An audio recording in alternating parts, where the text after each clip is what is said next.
I'm never a fan of American beer. It's me. It's like having sex at canoe. Did you say Fucking in close to or with? water. Yeah. In a canoe. Okay, good. In with, with canoe, same you're basically thing. just sitting in the canoe. Let me inside you. Slots into canoe seat. I guess that's why they call it canoodling. Hey! This is one hell of an Oh, that intro, was I'll right. give it that. Oh, We're using up all the good jokes here. We really are. We'll have none left for the actual episode. That's fine. We are the jokes. Anyway, That is the point of this podcast. as an excuse to drink. Yes. Anyway. For both us and for the audience. Yeah. Yeah, Who's starting? Good Who's question. introing? I'm Oh, for starting. fuck's sake. Luckily, I wrote it down. Thank For the God. sake of the audience, Uh, it will be first be Tom, then me, then Corby, then Matt. No, I my almost point screwed was it up, my but I point. didn't. No, my point was who's actually opening the Introing the podcast, not the podcast. order. Well, I it's am a now, special, apparently. so we just Welcome do to the whatever special. we want. There are no rules. This week I'm opening inside of Tom. I Oh beg your god, oh pardon. no, oh. What alien sequel is this? Matt, the human endoscopy. That's how it works. I don't know where I'm starting this. It could have started like 2 minutes ago for all I fucking know. That's also another Matt line that's going on the bloody soundboard. I can guarantee that. Oh god, oh not the Matt soundboard. Oh, It'll exist one day. oh dear. Tom, Once you we were get enough saying- episodes, that's the end goal of this whole podcast. Is that a to promise? Get a full Matt sound. Is that a promise or a threat? You decide. Anyway, as we've all said, this is the special week, which means we all do a mini report on whatever we want. And I'm going first this week. Mini, this is not going to be good. A topic. You gonna introduce us, Tom? Oh yeah, sorry. I'm joined as a wait. Who are you? Who am I? How did you get in here? Who are you and Tom. people? And there are no flies in my room. I am joined, as always, by Matt. I am not on your right. I am in fact below you. Can confirm. John, You say John. Hi, or- I'm not as awkward as Matt. Hello. and Tom Corby. The verdict's out on whether I'm as weird as Matt or not. I am, just mean- for different reasons. We're competing. It's like a friendly competition. I like how Corby No said we've prize. actually thrown under the full name bus. If only Yes. because we know there's two Toms. Look, the people don't Yeah. know if I have a middle name or not. It's Barkley. Could be anything. Could be Jessup's. to be fair, Tom's name is linked to his channel, which is Tom H Jordan or something like that. So that's kind of you're screwed from the But start. you'll never guess what the H stands for. Hewlett. Hollandaise. Henry. How did you know it was Hollandaise? I was. That's my full name, I- Tom Hollandaise Jordan. You do sound delicious. Anyway, I said Hewlett as in like Hewlett Packard, the printing people, why didn't? Yeah, I know that. Huh. Why don't I? because it's a Monster Prom joke based on Calculester Hewlett Packard. Calculus. Did it molest calculators? No, it's a living computer. Hmm. Got to teach a computer how to love. How would you go about that, Matt? Since you're resident Teach computer expert. love. Is this the hypothetical? How would we teach computer love? It is now. Special sockets. USB-D drive. Like a lot of thermal paste. Convert and the a lot of software Ghibli to movies. hardware. Like just a shit ton of thermal paste, and also just mix in between Studio Ghibli films and porn. And somewhere in there you'll find love. Yes, Show them that's the Princess one. Mononoke. Oh god, I About lost it. the half. I coughed. But as I say, yes, USB-Ds. We need to invent those to teach them to love. Please don't. The weebs will get out of control with their waifus. Oh god. I like how that's what makes you stop from inventing the USB-D. Nothing else. Surely it's just a USD. I mean, we have USB Bs and USB-Cs or they're like different. I don't know. There are different Male types of and female USBs. I know this much. Are we going to get to a point where we can't have male and female USBs because that's sexist? No. Or is this a rabbit hole we shouldn't go down? Yes. Probably that one. Yeah. Well, anyway, Tom, would you like to... Anyway, You rolled highest this week again. speaking of, I was gonna say speaking of sexism, but that's not. That is doesn't not a relate good to my segue. topic. No, let's talk about sexism. Anyway, let's do it. Please So, go. speaking of sexism, my report has nothing to do with it. Damn it! It's like reverse clickbait. I feel wronged. Surely that's exactly what clickbait is. That is clickbait, yeah. Is Hooks you reverse- in with a. Reverse A thing. clickbait is what clickbait It reminds offers. me of a. Isn't just reverse clickbait tells you exactly what it is, and it is Yeah, it is completely because honest with it. the like number one Reverse example clickbait wants you to get. I saw of It like wants you to get reverse. off the article Yeah, as fast as I'm gonna possible. say the best example I've seen of reverse clickbait is that there's a video on YouTube that says what key is Sweet Home Alabama in, and on the thumbnail it just says it's in B. I'm just looking at my my camera here, and it looks like I've been possessed by Tintin because of this particular. I don't know what to do about that. That's it. Tom, if you can segue this, I'll be very impressed. Which one of us is Captain Haggard? Speaking of Haggard? Tintin, Captain Tiger. Tintin, It's you because you're drunk. and you Spielberg. don't talk. Spielberg made a movie about Tintin, Did and he? another, Yeah. Oh. Yeah. an animated, 3D animated one, and another critically acclaimed director is Christopher Nolan. And in Christopher Nolan's Dark Knight trilogy, an oft-repeated question is, "Why do we fall, Master Bruce?" The answer to which is, of course, so we can Gravity. pick ourselves up again. But my question today is a rephrasing of that question. The All right. Why do we question is, fall? imagine- Gravity, imagine- Master Wayne. Insurance Imagine claims, Imagine Master Michael Wayne. Caine has come up to you, Have a physics And he's lesson, asked Mark you. Wayne. Bruce Wayne has fallen down, and Michael Caine has come up, and he's asking, "Master Wayne, why do we mosh, Master Wayne?" My report is the history of moshing, Hell yes! Oh. which I think you'll agree I got to in the most roundabout way I possibly could. We go from A Why to do B we fall, by going Master to Wayne? Z. Master Wayne. Because it's sick as fuck. Don't worry, Master Wayne. This deathcore music is what the kids are into. Don't worry, Master Wayne. I'm going to claim insurance. No, Into Master the Wayne, world of Deathcore death, is not Master a Wayne. supervillain. Master Wayne, It's you a have genre, to Master open Wayne. this pit up. Alfred, Deathcore is threatening the city. No, Master Wayne, I mean- I've I explained to mean- you. I mean, we do have Bat Metal, which is basically Death Clock. I do enjoy Bat Metal. Bat Metal's really good. Shout out to that. It is basically Oh, just okay. Death Clock, isn't it? Yeah, I swear I've said to her Death Clock sing Mermaider. it's the Death Mermaider Clock is a song. Death Clock song. Yeah. And so Bat Metal just did a cover of it. So, for the four of us, moshing has been fairly commonplace in live music and rock clubs and the like. Ah, yes. But I've Yes. often found We do myself at wondering. Justin Bieber concerts to really scare those around you. Imagine moshing to Justin Bieber. I want a group of us to go moshing in morph suits just to alienate people. A the morph morph mosh. hit squad have turned up. A morph. A more. A morph. Keep going. It's there somewhere. Well, Mothman. A Moorish. Moshman. That's Mothman's cousin. morph pit. There we go. Let's open up this Is, morph is, pit. is it morph wait. from art or morph or from Art Attack or whatever it was? Smart. Yeah, it's morph from Art Attack. It's morph from Smart. Is it? I think it's Smart. I'm pretty sure It's morph was smart. just his own show, wasn't he? He I got think his own no, show he was- eventually. he was- He was on. He was in Smart. Art Attack. It's like Shaun the Sheep and Wallace and Gromit. No, you know. he was. It wasn't. It wasn't Yeah, Art they Attack. were It was in Art sure it was like Attack. a discount version of Art Attack. Yeah, with discount Art Attack. Smart. Yeah. Sure of it. We're getting sidetracked. We're Heavily. getting very sidetracked. Morph.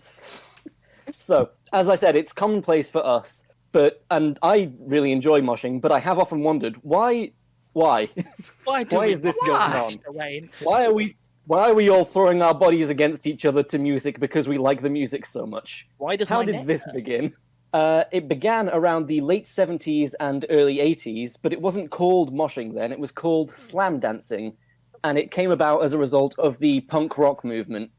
Basically, as sort of a reaction to, in the 60s and 50s, there were a lot of formal dances like the bump, the twist, and the shuffle. Very And formal. punk was Not anti-formality in a lot of ways. And When so- did... Sorry. Late what- 70s, early 80s Thank you. is where we are. the great movement of punk in 1977. I'm very well aware of it. Yeah. Well, 80s was bands a like lot The of Clash music. and Yeah. Sex Pistols were on the rise. I still Shame like the that the 80s. guy in the Sex Pistols is a neo-Nazi. Which Yeah. one? Is he? You know, the Yeah. guy. I don't know why I'm not Vicious. surprised. Oh, isn't he dead? I think so. I'm gonna say Well, most Sid Nazis Vicious are, is to be dead. fair. I'm sure. Mm. I'm sure he was one of the occupational hazard. 27 Club or whatever it's called. Probably. Probably. Anyway. Yeah. Right. So this form of anti-formal dancing began to originate at punk shows, and it was and there was a dance move, I guess you would call it, called the pogo, which was basically a very informal dance where there were no rules, just jump up and down to music as though on a pogo stick. I'm gonna say, This wait, man that is is a jump dance? That's just comes something I from- do normally. I've literally seen you do that, Tom. I've seen you at a concert get too hype and just leap off the ground. This is I've seen you so take off. And I keep going. Just defy gravity. I'm up on the roof by of the O2 Academy. I jumped too much. Do you not remember the time you got stuck in the roof? I don't. Yeah, good times. Must have been before I met you. Feet were still going. Some say he entered the stratosphere last week. Re-entered. Oh, near. He's actually been on a satellite link this whole time. He's in orbit around the Earth, and then he jumped off the International Space Station to re-enter. For the record, Yeah. to put a pin in my own point, Sid Vicious died at 21. Oh, That is makes that sense. bad? It's not bad. He was a Nazi. No, he was a Nazi. I know. As influential as the Sex Pistols was. Can't, No, he you was a can't be Nazi. excused No, for he was a that. Nazi. So the pogo eventually became what became known as slam dancing. Just basically a lot of people moving their bodies chaotically Yeah, if you is the jump, best way I could jump describe up and it. down, you're gonna jump into someone else. Yeah, and Can then they jump confirm. into you, and Exciting modern concerts I've been to. that's basically what happened. Yeah, that's the thing. There was no real definitive origin. It just sort of happened one day. A lot of music stuff happens like that. It's just like it just originates from some Yeah. weird spot in You some wanna go? people's minds. Just kind But of, it's I imagine generally it kind agreed- of happened in tandem at different gigs. Like it wouldn't have been just one gig Yeah. that started. It will have just happened at multiple different spots. You want to go slam dancing at the Ramones gig? Yes. Exactly. But yeah, it's generally agreed that it started in the late 70s in LA with the punk movement. Sorry. Just when he said want to go slam dancing, I just said, "Come on and slam!" Welcome to the channel. And just people moshing to fucking that. It's in my head now. That's not good. No, that is Anyway. very good. And yes, and there's a documentary called "The Decline of Western Civilization," which I couldn't find, but it apparently Fucking hell. I mean, That is- it depicts some of the earliest mosh pits, I was gonna- essentially. I was Are gonna they s- saying that Mosh caused the decline of our civilization? I mean- we all Such know a- we're in I don't know. I don't know if y'all know this, but like when the Sex Pistols got to number 2 in the UK charts, they redacted it from the chart. Oh my god! They doesn't got surprise to me, number actually, 2 to be with God Save the Queen, and they were like, nope, redact that one.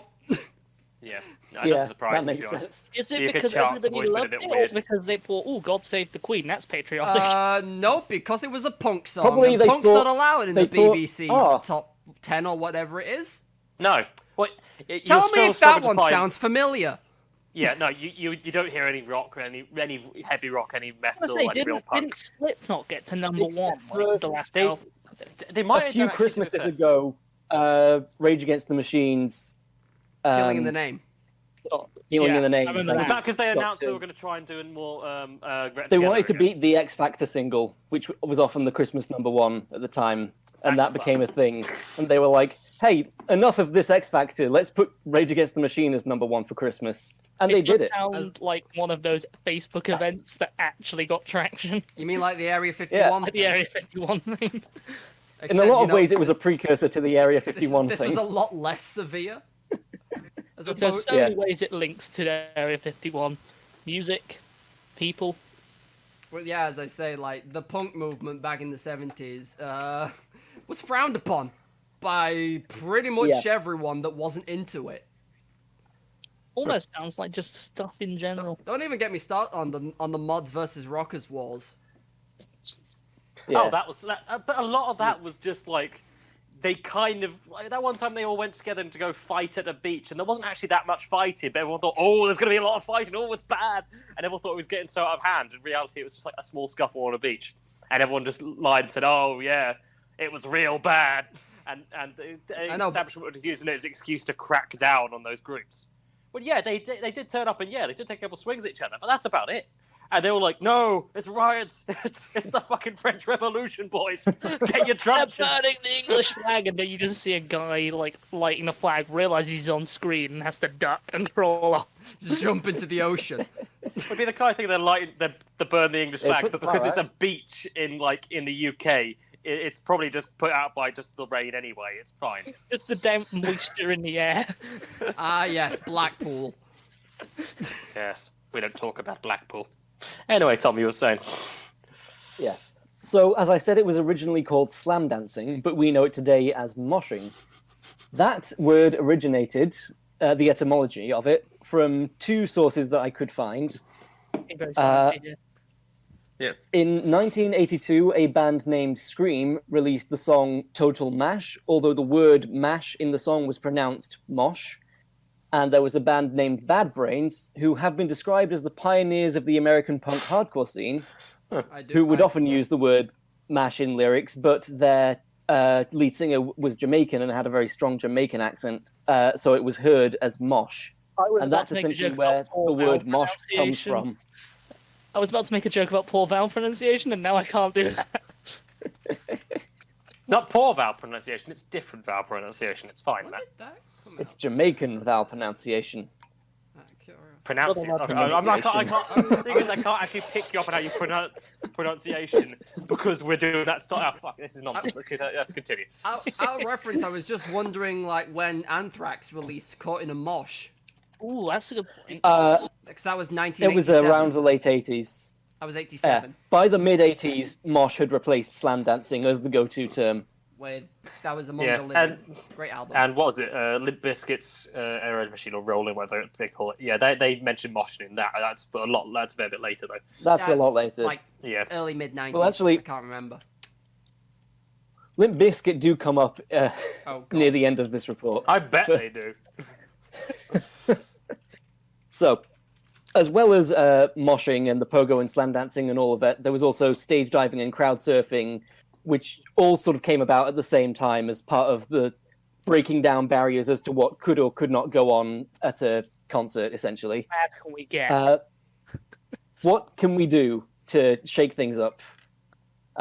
Band members stage diving or getting down off the stage to perform in the crowd was another form of breaking boundaries, to sort of make it be like where previously it would be the band performing up on stage and the crowd down there, like the band are up and on an altar and the crowd are worshipping them. This was a way of saying, hey, no, we're all on the same level. We're just the same as you. We just happen to be playing music right now. When did... Also, it's good for that kind of rebellion. It's good for that kind of rebellion sort of thing where it's like, well, we're not your parents' music stars. We're down here. We're sitting on the chair backwards. We're cool. I know I'm taking a really hard turn to that, but it is kind of that. I was gonna... That is almost that is it though. That's Yeah. You've broken it down to the pure sentiment behind it. I was gonna ask when musicians... It also created a big sense of community, because everyone would get involved in the mosh, no matter what walk of life they came from. And, you know, there was always the sort of unspoken rule, someone falls, you pick them up. You know, someone's getting a bit too It's a violent aggressive, thing. you Don't be a dick call them about out. it. It's always been very good. I've seen like It's that kind of thing. rare I've ever been in a bad mosh pit. Like, there's... Oddly enough, the two worst gigs I've ever been to have had the worst mosh pits. Which were There's they? a reason Out of for that. curiosity? Oh, the one that like two have been into in Leeds. You know the worst gig I've been to. The one Yes, got I know. really drunk I beforehand. was telling the story to my family the other day. That was good. Why? Because it was about a certain lizard. Oh, you were telling him about the lizard and it got Yes. sidetracked. Yes, it did. This was like, I will ask us at the end of the podcast. This is too much of a Okay, tangent. yeah, Okay. I'm gonna make a Yes. note to ask you about that once we finish recording. While we're just I'm like just gonna write slightly sidetracked, I was lizards, going to ask, question mark. like, when did musicians decide, like, yeah, we're going to break our instruments? Hendrix did it. Because I'm going to say, because I know, like, Hendrix did it Yeah, in he the lit his guitar on 60s. fire. Yeah, I assume that was the acid. 70s or he wasn't 60s, was he? I thought Hendrix was. I thought it was like Is he late 60s? 60s, early 70s. So Fun he fact. didn't It live was, that long. He was died actually in 1970 1970. when Marty McFly had He gone died back in in time. 1970. He died in the Johnny B. Good 70s. several Literally years before it was recorded. Yeah, he was late 60s because he was 27 when he died. So I'm I going to wonder if say he started was off one of the 27. aforementioned 27 It was Club. Buddy Holly and co who started the 27 Club, I think. Didn't start it. Fun fact, while we're Unintentionally. on tangent about Hendrix, Hendrix has played in Ilkley. At the bottom of my hill, you'll know where I mean, Tom. Oh yeah, At the bottom of my, and John as well. At the bottom of my hill, that care home. yes. Oh Oh no, I've heard of this. Yeah. That used to be a hotel. Hendrix played in that hotel, and he had to be evacuated out because the crowd was so mental. Oh, nice. I'd just like to think of like an Ilkley crowd going mental. Just one guy going, "Whoa, It's hard to wow, picture. this is too hot. We need to get him out." It's the worst I've ever seen them. This guy's got a lighter out. No, he's trying to burn the whole place down. I can't remember if he was evacuated on foot or he got evacuated by helicopter. I really hope it was helicopter. I just want to say how, because it's not that big a So building. that seems excessive. Oh, and by the way, Anthrax, that particular album came out in 1987. Yeah, Among the Oh Living. yeah, no, he covered that bit. It's a class album. Arguably, it's my Oh, favorite it's so Anthrax good. album. Caught in Yes. March is such a good song. Yeah. Which brings us nicely back onto topic. Yes. Yeah. Well, speaking about moshes, I watched a MTV documentary called "The Social History of the Mosh Pit," where I got quite a lot of my research from. MTV care about because there moshing? wasn't a lot. They used to. Yeah. They MTV were covered true. all sorts of music back in the day. When they were good. Yeah. Back when they were actually about music and not about, I don't know, game That shows. stuff kind of died in the mid 2000s, didn't it? And because you have to remember, like things like Thriller, Yeah. I'm pretty sure debuted on MTV, and like it used to be the thing. Well, it's but now like Top fucked. of the Pops used to be like Yes. a big place for music. And pedophiles, unfortunately. Yeah, but that's just the BBC. Ugh. Ooh. Wow. Was not expecting them So to be called speaking out about today. mosh pits, Please go on, Tom. We've gone on this we've In a- tangented too hard for one segment. Let's just shut up for like a solid 5 minutes yet. yeah, a kid in this documentary talking about the community spirit of the mosh pit said, "I'm very serious about getting kicked in the head and enjoying it very much," which I think is a brilliant quote. Words exactly to live what it's by. like. That's probably That- because he's been kicked in the head. That or he's discovered a really, really unique kink. To be fair, it's not unique. Being Kink's hurt, born in the being in mosh. physical pain is not. a No, I unique mean kink, like that's the thing. unique in the sense that he wants a foot to the face hard. Yeah. Right. Another factor in moshes happening is that a lot of people going to shows had a lot of pent up frustration at general life, maybe some work or relationships, and it was just a natural place to go and let out all of that Give pent yourself up aggression whiplash. and give Like, yourself a punch bit of a release. stranger without consequence. Exactly. Well, there's this festival in Peru where once a year they just gather together to beat the shit out of each other for perceived grievances across the year. It's not the And point. it's literally like you see grandmothers just fucking throwing hands. It's fantastic. Like it's like everyone just goes together and just kicks the hell out of each other out of like perceived people have had problems with. And then at the end of the day, it's like, well, that sucks, but we're still alive, so this is all fine. Let's ignore this. Let's be kind to each other next year. That happens again the next year. Yeah. I'll teach you for stitching on my side of the turf. There's one for the soundboard. We can just hold Oh. some ransom now, and that's great. I mean, I say so much shit that can be clipped. So moving on to the late 80s, there was a big metal movement taking off, and that was the first other genre than punk where moshing began to take place. It sort of crossed the gap through punk, hardcore bands into metal bands. Like you mentioned, Anthrax caught in the mosh. And sort of replaced what was before the go-to for metalheads, which was headbanging. I never thought I'd That say sort of this, got but replaced by moshing. The probably big Not band, that headbanging doesn't still happen. the big metal band that probably encouraged that the most was probably Slayer. Yeah, well, it's the four thrash metal bands, Yeah. isn't it? That came through. It started in the very early '80s with like Metallica, Megadeth, Anthrax, and Megadeth. Slayer are the big four. Yeah, the big four, and yeah, that obviously helped because they just went, they just did some cool shit. And everyone's like, I like this. My favorite fact about Megadeth, like Dave Mustaine started Megadeth because he got kicked out of Metallica. Yeah, which I appreciate. The name Megadeth because it was like above Metallica in the I've heard that. Yeah. Yeah. Which is that makes sense. beautifully petty. I like Megadeth. I do. I know other people like them, but I do. Yeah, they're fine. Anyway, I'm pretty Perfectly sure acceptable. I've heard. Yeah. Like, anyway. Symphony of Destruction's great, but other than that. yeah. So as I said, for a while, moshing was only happening in punk and metal scenes, and it wasn't until 1991 where it began to sort of transcend into other genres and become a little bit more mainstream. In 1991, a man named Perry Farrell began a music festival named Lollapalooza, which took place in Chicago, Illinois. We appreciate that name, Perry Farrell. Perry I thought you Farrell, meant Lollapalooza. If I remember, that's still one of the murder capitals of the US. Good for Well, it. you know, everyone needs a hobby. Chicago Even just serial happens to killers be have got murder. to pass the time somehow. It's just got cold. It's just cold. There's mobsters and there's good food like gyros and stuff like that. I mean, that's all you really need. Chicago deep dish pizzas, I was gonna Chicago the musical. say That's Something it. else with Those Chicago are in all the its name. things in Chicago. Chicago World Fair, where they had that big mass murderer guy. Which one? It's America. Oh right, Like the H.H. first Holmes. actual H.H. Holmes. Yeah. Serial killer. Well, Yes, to use the term. H.H. Holmes, the guy with the murder house. Lovely Anyway, castle. Oh, the murder castle. Yeah, that's fun. Anyway, not murder castles, metal and thrash and Metal castles?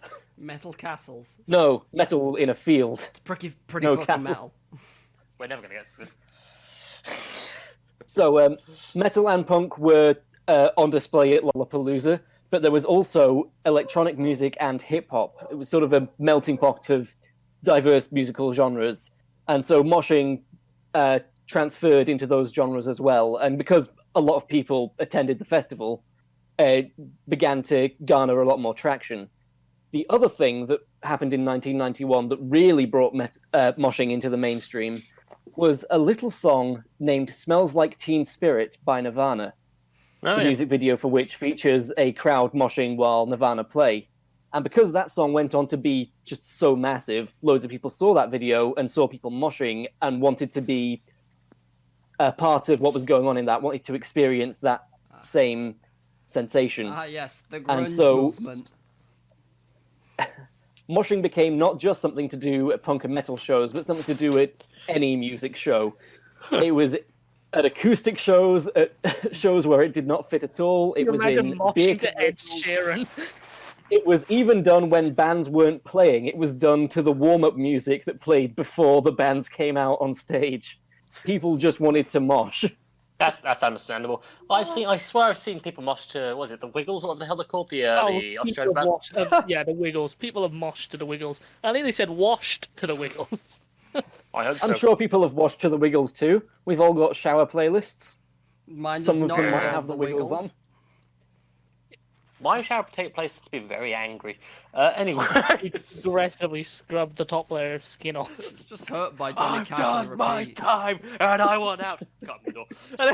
Hurt by Johnny Cash is what you play when you're in the bathtub and not sure if you're going to get out. That or Whitney Oh, Houston. Jesus, Matt.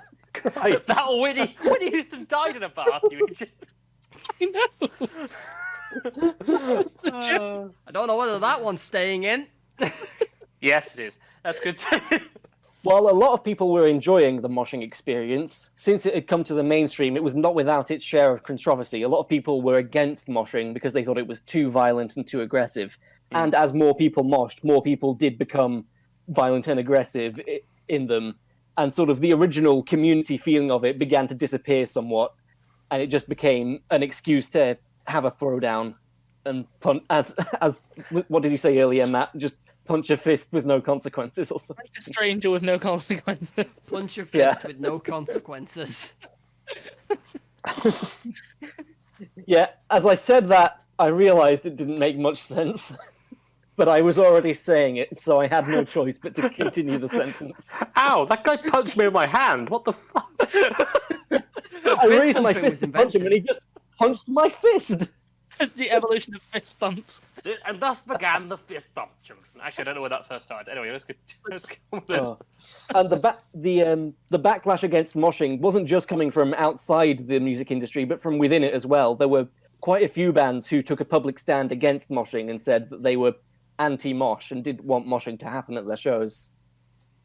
And this sort of went on. There were people who liked moshing, people who didn't, until the late 90s when nu metal came along. Yeah.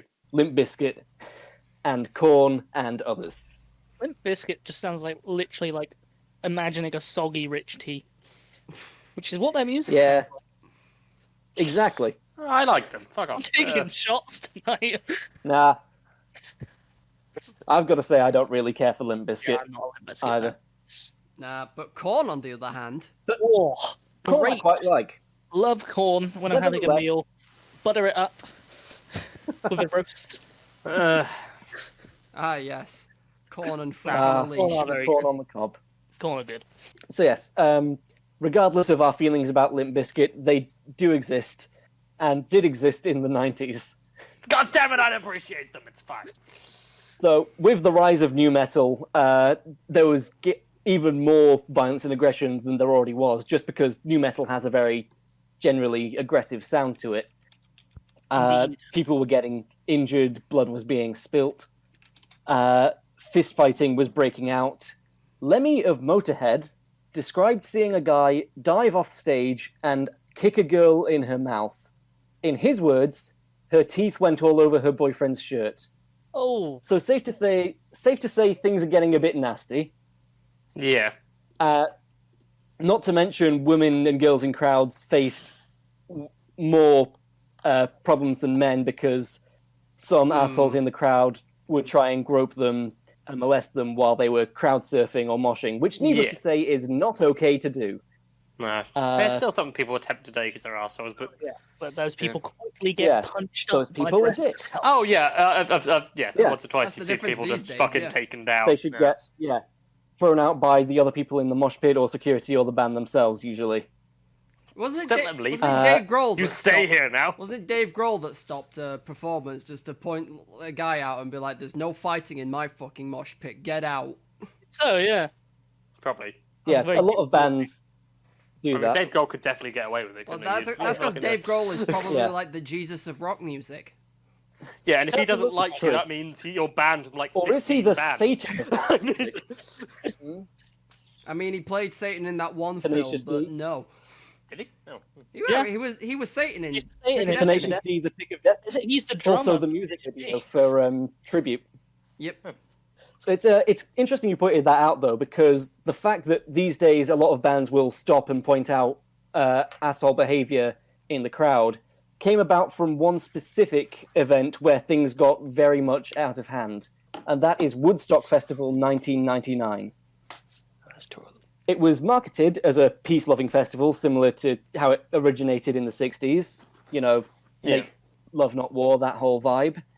However, on Friday night, when Korn came out to get the crowd riled up and moshing, a very different kind of mood seemed to come over everyone. And by Saturday, it was as far from peaceful as you could imagine. It was kind of as though a crazy energy had taken over the whole crowd, with mosh pits just opening up everywhere. Like, you essentially couldn't get away.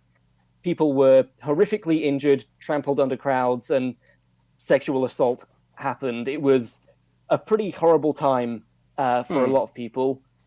A guy named Michael Azarad, who was in the documentary and is the author of a book called This Band Could Be Your Life, described it as a crime scene, and a well-documented crime scene.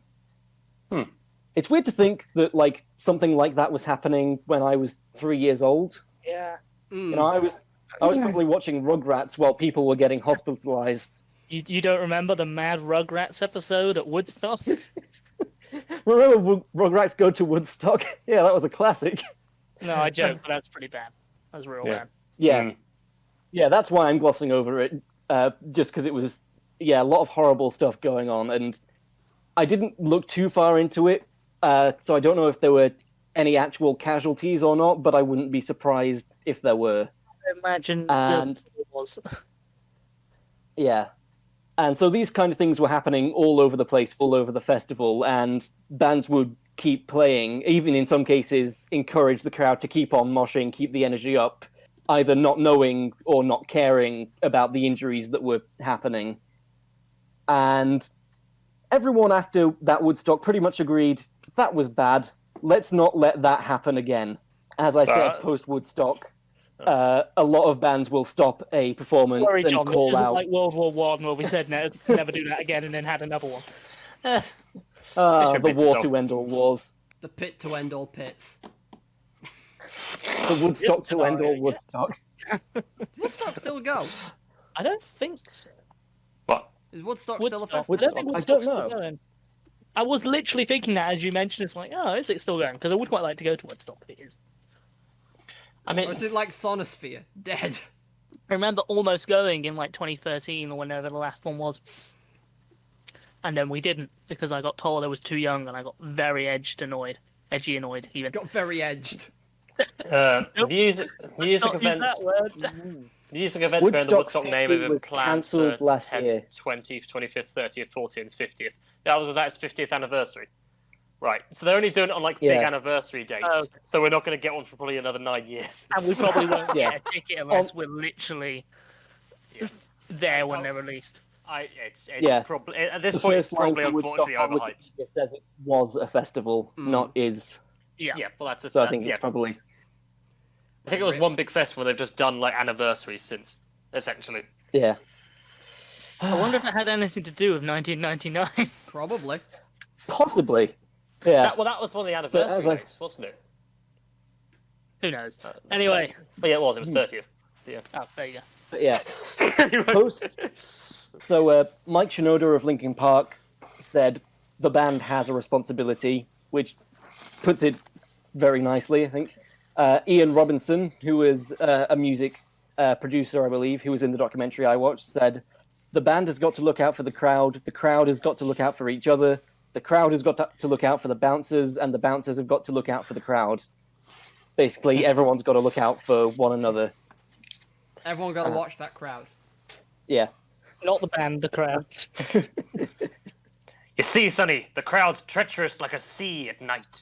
And as an old wizard, as an old veteran bouncer talks to the Be new very guy. careful when you go crowd surfing. So in a way, because this came about as a result of how out of hand that Woodstock festival got, and this is my personal interpretation here, it seemed to reaffirm the original values of the mosh pit, which is that it's a community-driven place where people come together to blow up steam and look out for each other. Obviously, it wasn't a good thing that those things at Woodstock happened, but maybe something good came out of it, and it's good we can recognize that there's a limit to how crazy we can go at a show. But what's interesting still is happens. it does still happen, but less. There are measures in place. I don't know if you definitely don't know about this, Corby. I won't say their name on stream because we haven't asked them. Well, whatever. There. Anyway, I have a mate who, when we were in a mosh pit, got kicked so hard in the stomach that they had a boot print bruised across their stomach for about 2 weeks. Shit. I feel So like it you've still told does me happen. this story before, but I wasn't sure if I had. I don't know if you told me who Damn. it was. Well, I'll tell you after this, just That's so it's not fine. on the podcast. Tom, Well, add it wasn't- to the wasn't list it- of things you need to ask. Wasn't that the download I was at, was it? No. Anyway, Okay, just okay, cool. pointing Don't out, worry. it still happens. Like, I haven't had as bad as an experience as that, but No. I know Tom's had a bloody nose once. That was more of an accident than anything. That was just I an don't know if accident. that was a- I was headbanging one way, the guy in front of me was Right now. headbanging the other way. Yeah, but that just My happened. nose started To to be bleed. fair, I then kind of I think I might have slightly hurt that guy who hurt you. It all went to shit. I've also had a download Festival 2017, I was headbanging and there was a guy crowd surfing, and my head happened to go down at the same time that he emerged on top I remember of me. I had to help push rise him off you. Remember? It was sort of like my neck just went, wait, that's heavier than what we usually support. Just went down. I know I got clipped round the forehead by a crowd surfer once by I think his foot or something, but other than that, it's mostly the jumping up and down thing where if you've got your fist in the air or something, you end up elbowing someone. Yeah. Which I have definitely done on more than one occasion. You're tall anyway, so. But yes.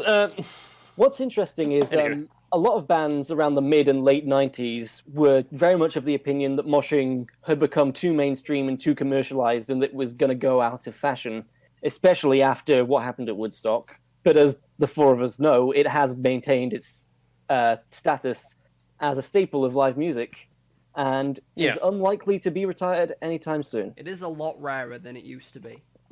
Well, moshing. Yeah, but I think it's kind of fallen back into the classic kinds of music you think you'd associate with, so punk, rock, new metal, that kind of stuff.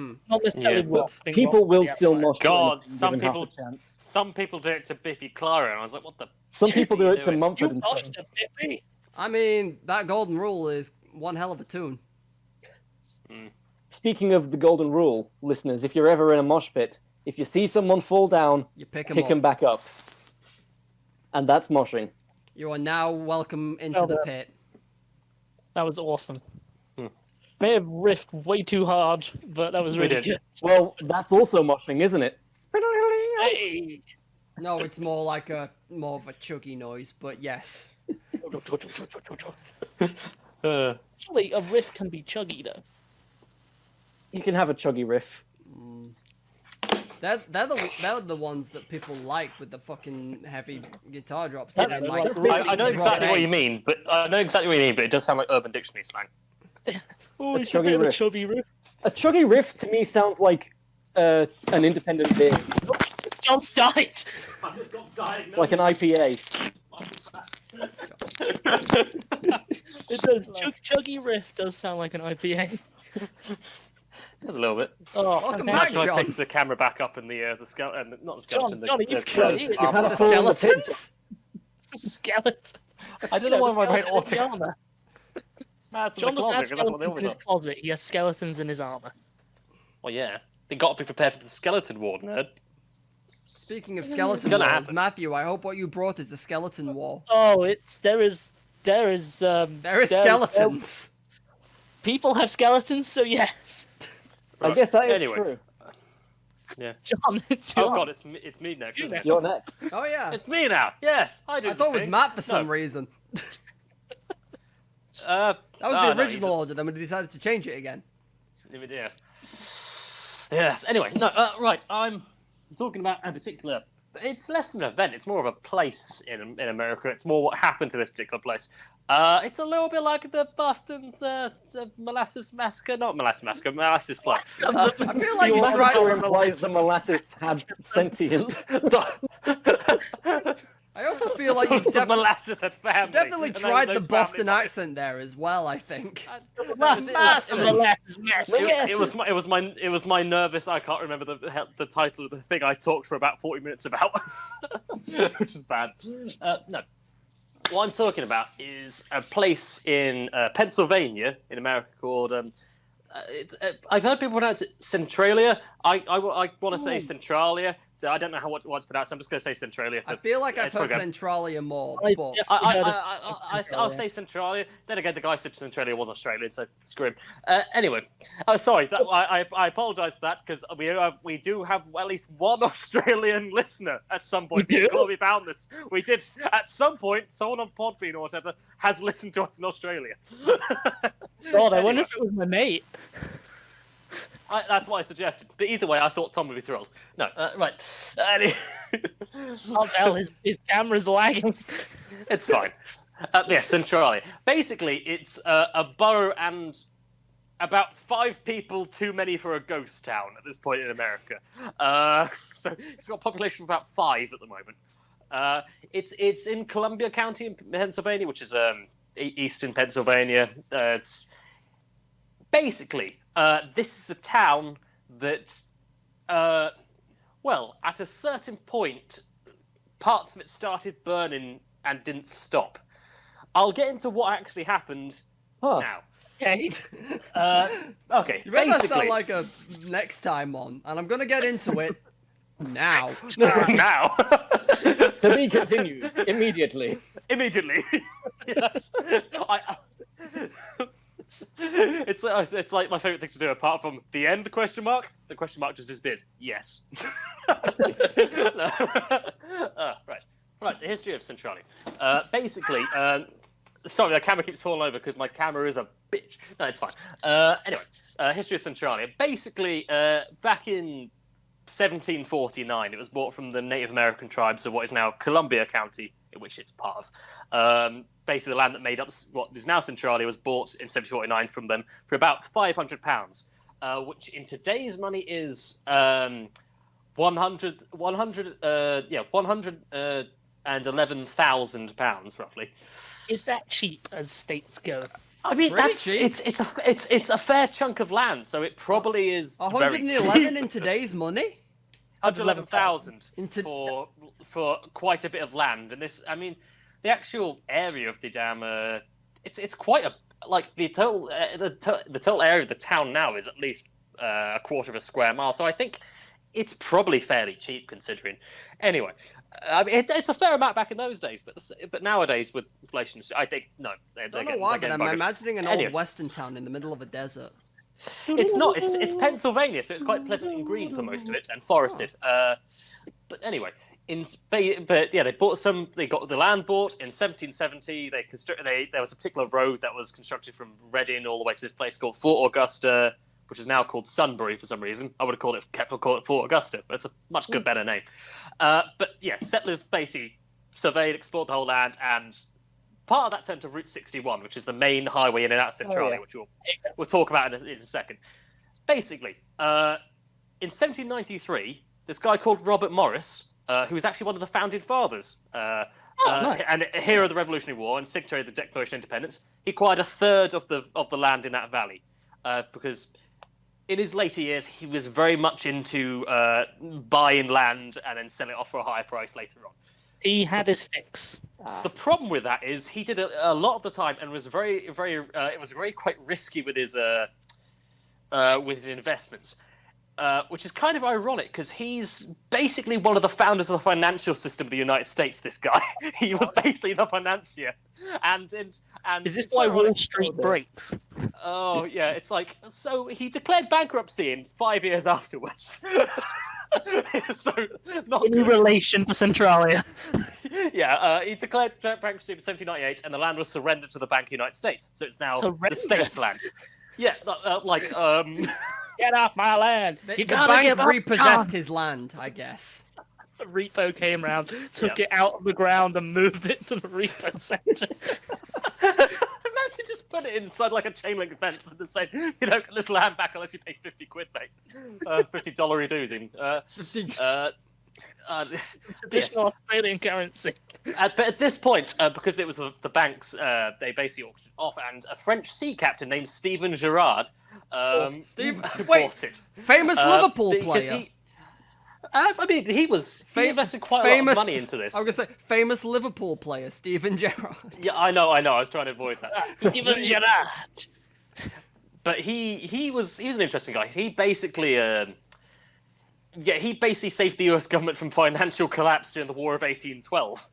Just paying all. So this is before then. They'd bought this off. So he was an interesting man. To say anyway, I'm not going to talk too much about that. Other than that, he only had one eye, which is interesting because he got run over by like a cart when he was 8. And that only took out his eye? No, it kind of have a very long spike on it, or it kind of like ran over really his face, precise. I'm pretty sure. Let's see. Ran over his face. How did he only lose an eye? just ran over the let's see one what eye. It's just the one eye, actually. God, it was yeah. Anyway, he he's all right.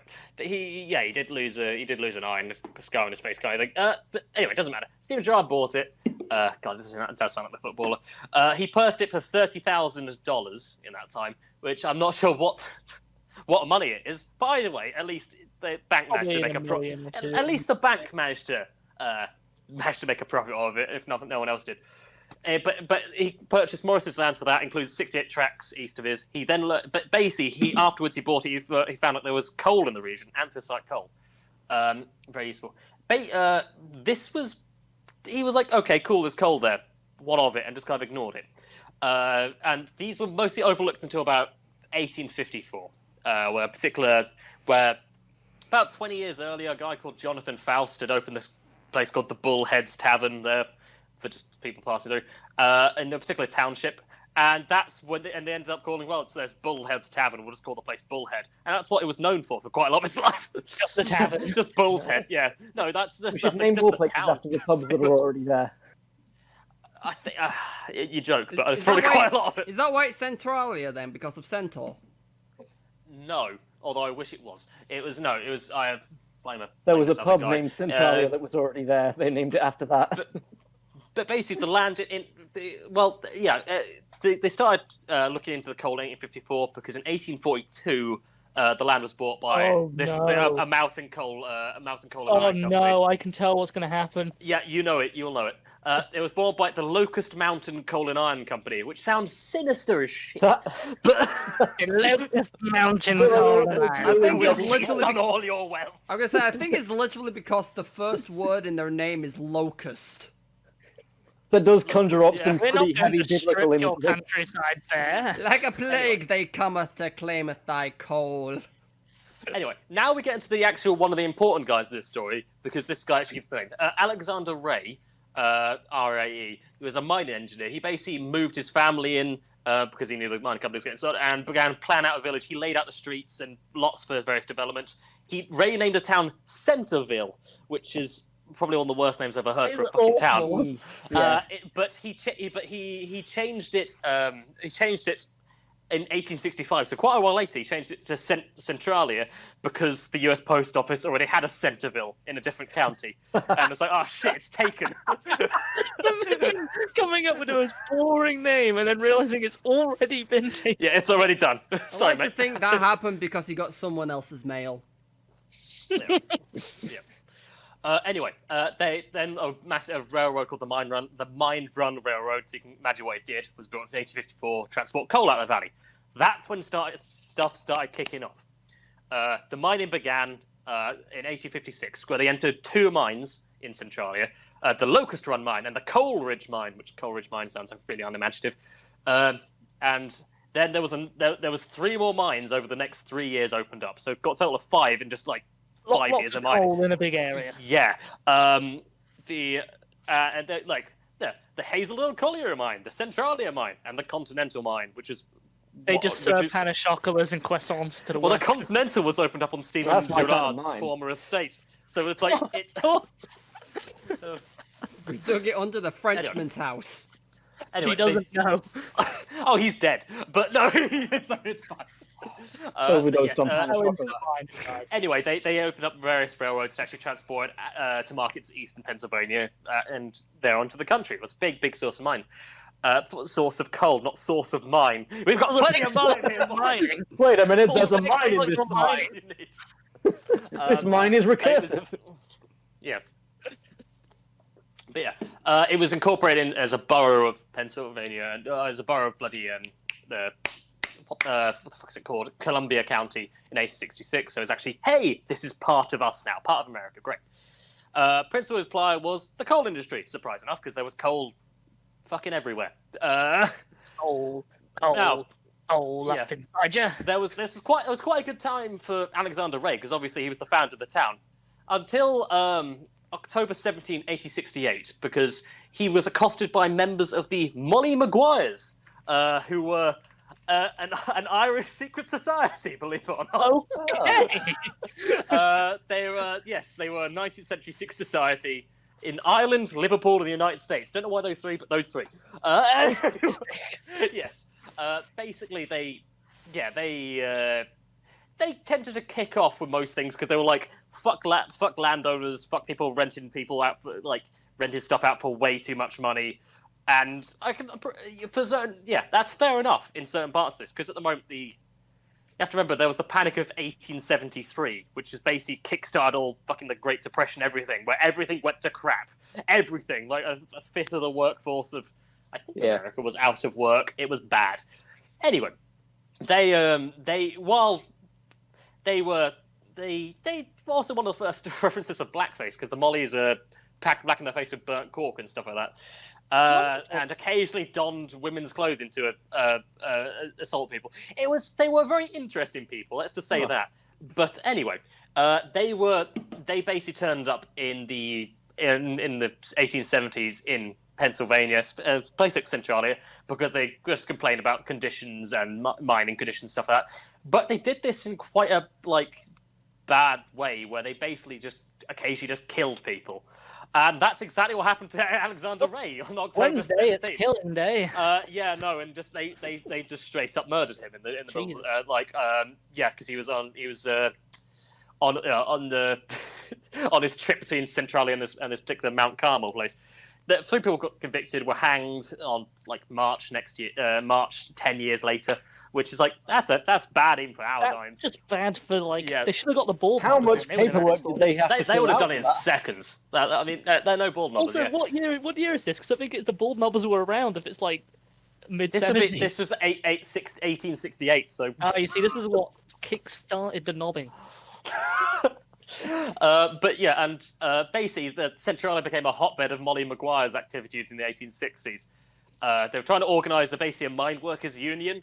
To be fair, they were trying to improve mining wages and working conditions. When naturally, it's America in the 1870s. Most of the oil industry said, "Fuck off, or we'll kill you." But there was a thing where there's a famous legend among the residents of Centralia, but I guess it's among those 5 people left. Yeah, which isn't much of a legend, but before that. Jimmy, have you heard the legend? Yes, there's only 5 of us here. We only have the legend. That's the only story we tell. I told you the legend yesterday. Basically the legend among locals of Centralia. So it was Father Daniel Ignatius McDermott, which is the most holy fucking. That is a hell of a name. He's the first Roman Catholic priest in Roman Catholic priest in Centralia. He basically got assaulted by 3 members of the Maguires in 1869, and apparently cursed the land in retaliation. So McDermott said there would be a day when St. Ignatius Roman Catholic Church would be the St. Ignatius. Did he name it after him? No, it doesn't matter. I am a saint. Where he basically threatened that it would be the only structure remaining in Centralia. The church would be. But no one really saw it. Obviously, he died before anything bad particularly happened. Most of the Molly Maguire's leaders got hanged in 1877 in America anyway.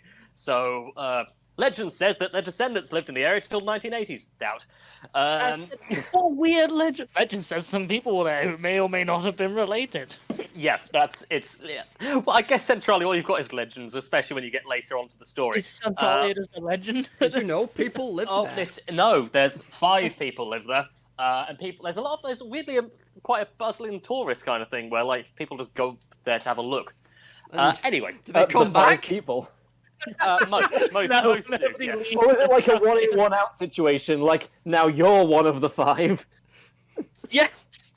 One leaves and the other one runs, and you try to chase after him, and you get stopped by a wall of force. I'm here now. Yeah, like Cabin in the Woods, you just can't get past the barrier. Anyway, Centralia was doing fantastic, and in 1890 had its maximum population of 2,761, which is quite big for a relatively small town in those days. For a mining town. 5. Mining town, yeah. I'll tell you what. This is quite funny because it lists the buildings in the town. It shows you what kind of level of importance they put on stuff. At its peak, the town had 7 churches, 5 hotels, 2 theatres, a bank, a post office, 14 general grocery stores, and 27 saloons. And I thought 7 churches was excessive. Triple the amount of saloons the churches. Yes, that's what you want. Almost 4 times, because he said 27, didn't he? There's almost 27. So there's at least there's almost a saloon for every 100 people in the town. It's pretty bad. Anyway, What a bar crawl that must and, be. Like, and coal production just kept ramping up and up and up, and like, basically, just before the First World War, coal production was at its maximum in Pennsylvania. There was never so much coal being ripped out of the ground as there was then. But then it kind of started to decline because many young miners signed up for the First World War, went and enlisted in the military. And things never quite recovered from that because there were quite a few of the population didn't come back. And then there was the Wall Street crash of 1929. Where everything went to shit. Yes. Yay! Woohoo! The Great Depression. Woohoo! Anyway. Wasn't it great? The the Leahy Valley Coal Company closed 5 of its mines in Centralia, which is quite a lot of mines there, and there was just abandoned mines everywhere. And So did the number of mines go up from the original 5 then? Yes, there was. It doesn't list a maximum because to be honest, I'm not sure if they actually kept impossible. You can never have too many mines. They didn't keep very good records of what mines were where, and that's part of the issue here. Anyway, so let's just say there's a lot of miners out of work. So what happened was bootleg mining, where you continue mining idle mines without any major equipment or anything to actually get digger. So what the problem was, they did stuff like, there's a technique in mining called pillar robbing, which is basically, when you go down to the mines, when you first make a mine, you leave several pillars of stone and coal along to act as roof supports. Yeah. And they just go and like, that's some fancy good coal just sticking out the middle of nowhere. Let's take that, boys. And just break the pillars up for coal as you go out. It's a horrible idea, but that's what happened. And obviously, we're doing this, many idle mines left behind just collapsed because they took away it meant there were lots of mine shafts that people didn't know where they were, and lots of collapsed on each other and collapsed into other ones. It was a complete mess, and this is all in a network underneath the town itself. Well, I can imagine it's like an ant hill down there. Yes, yeah, exactly. Think like that, and yeah. Anyway, in 1950. Centralia Council acquired the right to all coal underneath Centralia through a state law passed the year before that enabled that. Because, America, we just say, hey, we write this all of this, we own all this suddenly. Yay, good. To be fair, Centralia still had quite a big population, 1,986. Not big for 1950 stands, but hadn't declined that much. Hadn't increased that much, but hadn't declined that much. Anyway, official coal mining continued until the 1960s. Most of the companies shut down after that, because coal mining in America it's still not a big thing. It's kind of died out for obvious reasons. Fossil fuel mining in general. Get that oil! Well, oil got in the way, and also fossil fuel is declining. That too. Anyway, bootleg mining continued until 1982, which is particularly impressive in a minute. And strip and open pit miners still active around Centralia, not in it, or the areas. And an underground mine about 3 miles to the west employs about 40 people still. So that's something. Anyway, then we get on to the mine fire. Right.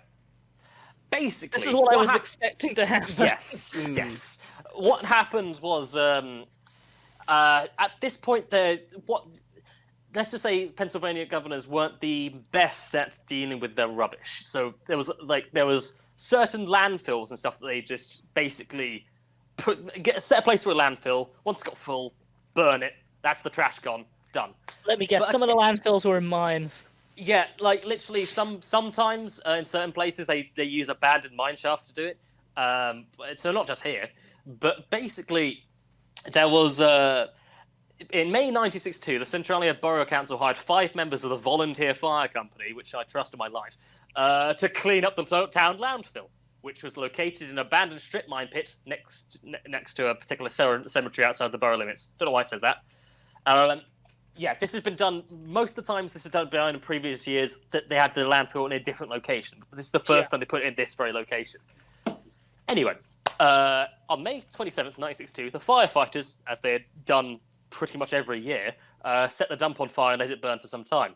How ironic. Firefighters that set things on fire. Well, they know how best to do it safely. Unlike previous years, though, the fire didn't fully extinguish, basically. Oh, look at that, Terry, it's still glowing. Doesn't Paul do that? Yes, it does, Terry. And Why what was there a happened Paul was, Terry? I don't know. you know how I said that Two people can be called various Terry? Not Terry. Why am I from Yorkshire? This is Pennsylvania. Why Long two way from home. blokes from Terry from Yorkshire in Pennsylvania? Originally, the else? fact we're both called Terry wasn't that weird, but the fact we're both from the same place is a little weird. I don't know what Pennsylvania accent is other than just typical American one. Not Yorkshire. Yeah, it's not Yorkshire. Although I'm trying to go into an American accent now. I just go, did I fire 5 bullets or 6, punk? Just like you can't do it. Anyway. Wow, the last of the Corby, summer then. wine's changed. Terry? Anyway, as I said, like in previous years, the fire didn't fully extinguish because, as I said, there was a lot of pits and mines had fallen into each other because of idiots bootlegging mining. Imagine the coal piled up. What happened? No, what happened was there was an opening that hadn't been fully sealed up, and in the strip mine pit, they're basically filled full of rubbish and set on fire. So the fire went down to that and into the labyrinth of abandoned coal mines beneath Centralia. Jesus Christ. Oh. These abandoned coal mines, which aren't fully, obviously, they haven't been worked fully, so there's still quite a lot of coal down there. Yeah. Like, that's what most people believe to have happened. Some people say that the fire had started the previous day, where basically a trash hauler dumped hot ash or coal straight into the fucking open trash pit. Either way, it's idiots just dumping burning trash in places that shouldn't be dumped. This is why we have regulations on how to dispose of your trash now. Yeah. Well, yes, this is... it's the 60s in America. Who gives a fuck? Burn it. Smoking was healthy. Therefore, what could possibly go wrong by burning? It can't affect the environment if it's in the air. Everything. Was it still in air quotes healthy to smoke in the 60s? I think so, yeah. Yeah. Is that what they still believed back then? No. Oh, God, Well, at least it the big was- smoking companies would have said it was healthy. Yeah. I think during the 60s somewhere is where it stopped. Like that was where it started transition, where people started changing them over. Anyway, there's a very weird conspiracy theory where basically people think that there were fires occasionally in coal mines, just because that's how it is with working equipment and lanterns and stuff. But some say that a particular one that was in Bast Colliery mine, the fire of that in 1932 was never fully extinguished, and that fire reached the landfill area by 1962. I call that bullshit, and I'm saying that's so long. Anyway, we'll get on that. The time doesn't sound so stupid. Anyway, but basically, and one guy, a miner named Frank Jurgel Sr. disputes that theory because he basically said we were bootleg miners between 1960 and 1962 in that area. We never saw any fire. So he's like, hey, behind them in the background. we were bootlegging coal then. And we're not dead, so it can't have been then. Like, yeah, great. Thanks, mate. What happened to Canary? I don't know, but there's a roast chicken leg. You can find anything down the mine these days. I like we just because we're English, we think of miners just as always being Yorkshire. On Northern. Just northern. Just how it is. It just makes you think of Chernobyl. That I served the Soviet Union. If you've ever seen Chernobyl, you'll understand that. It's a good show. Instead of military caps, they've all got flat caps. I will say one thing that points to idiocy in modern day people is the fact that people are asking for a second season of Chernobyl. That's not how it works. You'll have it in real life. Meanwhile, Belarus sweats nervously. Yeah. Anyway, basically, people weren't. The fire didn't fully extinguish, but people weren't too worried. Cut by 70 years to 1979, right? So just get into fucking slam dancing. Yeah, the punk movement's taken off. Basically, there was a particular gas station owner who was also the mayor, because that's how it works in America, called John Coddington. He was mayor of basically gas. he was checking one of the fuel level, one of his underground tanks, which they do tend to have at gas stations for storage. And he inserted. This is the origin of the term dipstick, by the way. The things used to measure Brilliant. fuel. Not this guy, just in general. Oh, Anyway. John Condon, dipstick manufacturer. No. Anyway, but basically, when he withdrew the dipstick itself, it seemed quite warm to him. He was like, okay, that's weird. The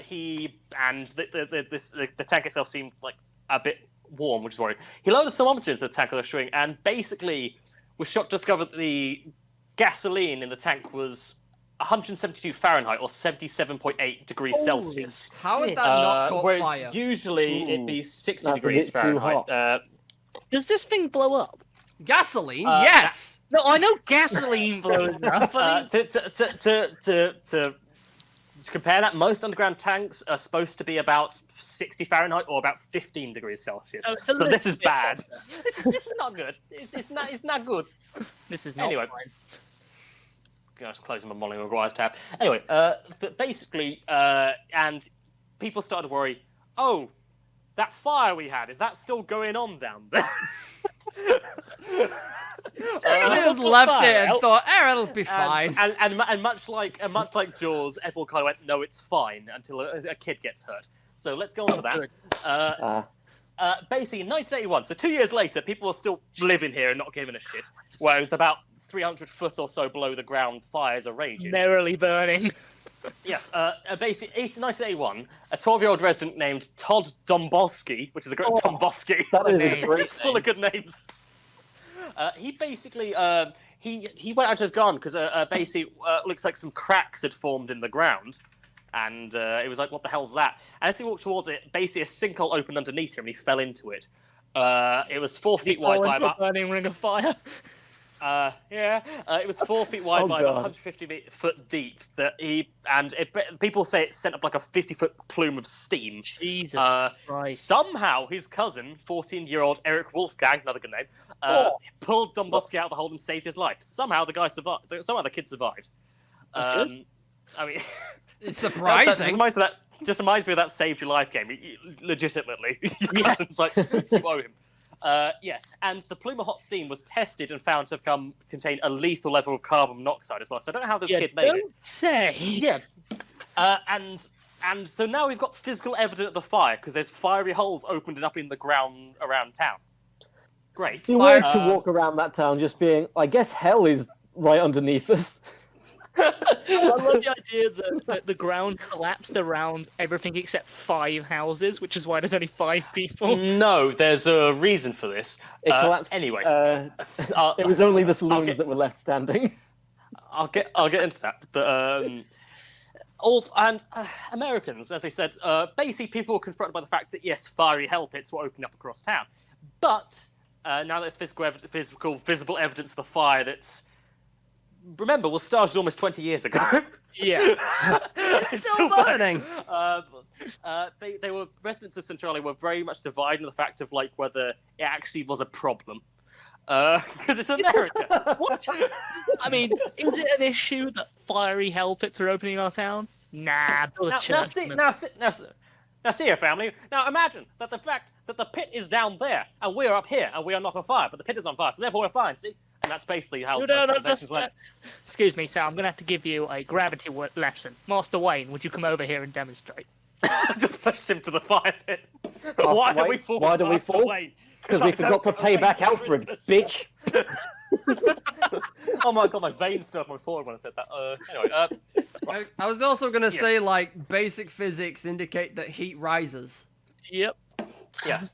But there was at least 6 different community groups on like varying scales of we should get the fuck out to it's fine, don't be a commie, that kind of thing. It wasn't good. How is this a communist problem? Red-blooded American and get in that fire. You know how fire's red? Well, this fire is communist. Oh my Yeah, god! it's a red. The That red door fire is is the red, communist black, and one. blue. Anyway, Wait a minute, red-blooded American, communism. basically, at this point, fire. the government was aware of this, right? And they thought, right, okay, let's figure out cost here because that's what's important, not people. Indeed. So it'll cost to probably try and definitely deal with this fire because we've tried to shut off various mine shafts at this point, but because there's so many abandoned ones that are all intermixed, we can't really stop it. We can either spend almost $500 million to deal with the actual fire. In 1930s money or whatever it is. Oh, as well. no. This 80s, is I think this was. 80s. It was the 80s. Yeah. Why did I imagine it was the 90s? Indiana I Jones don't has come know. out now. Wait, Yes. I'm so far. My brain thought we were still in the 1930s. Had the film Inferno come out? Yeah, no, it doesn't matter. Dante's Anyway, Inferno. yeah. Anyway, You know, that famous comedy. so Congress decided instead of paying the almost $500 million to actually get to actually sort out the town, they instead pay $42 million to just move people. Fuck it. Let it burn. Move them out. Not our problem, right? And you'd hate to be one of the 5 people that they couldn't afford to move. No, nearly all of the residents accepted the government's buyout offers. More of 1,000 people moved out of the town. 500 houses and structures were demolished because they thought it was safer to not let this stuff here to burn. By 1990, 63 people were still there because they said, "Fuck no, we're not taking the government buyout." I was born let here the and I'm man gonna tell die me what here. to The proper- do. Yeah, exactly. It's a government commie conspiracy. Yes, and like this is like at this point, like certain like it was bad. Like rail service had ended in the 60s anyway. Like it was, I think, 1992. The governor, Pennsylvania Governor Bob Casey, he invoked a thing called eminent domain, which the Americans have, which basically says all property in a certain area is now the government's. Screw you. It's a very wordy thing for us to pay in the arse. Like we're taking everything. So they invoked down all property in the borough, condemning all the buildings to say they're all getting taken down.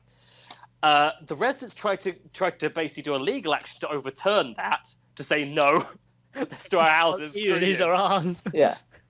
And eventually they reached it's carried on where like they couldn't really force them out because they couldn't go into fucking fiery hell pit to deal with it, and eventually they reached a deal where it is eminent domain, but if you're still living there, you're allowed to live there until you die, at which point your house becomes the government's. Gotcha.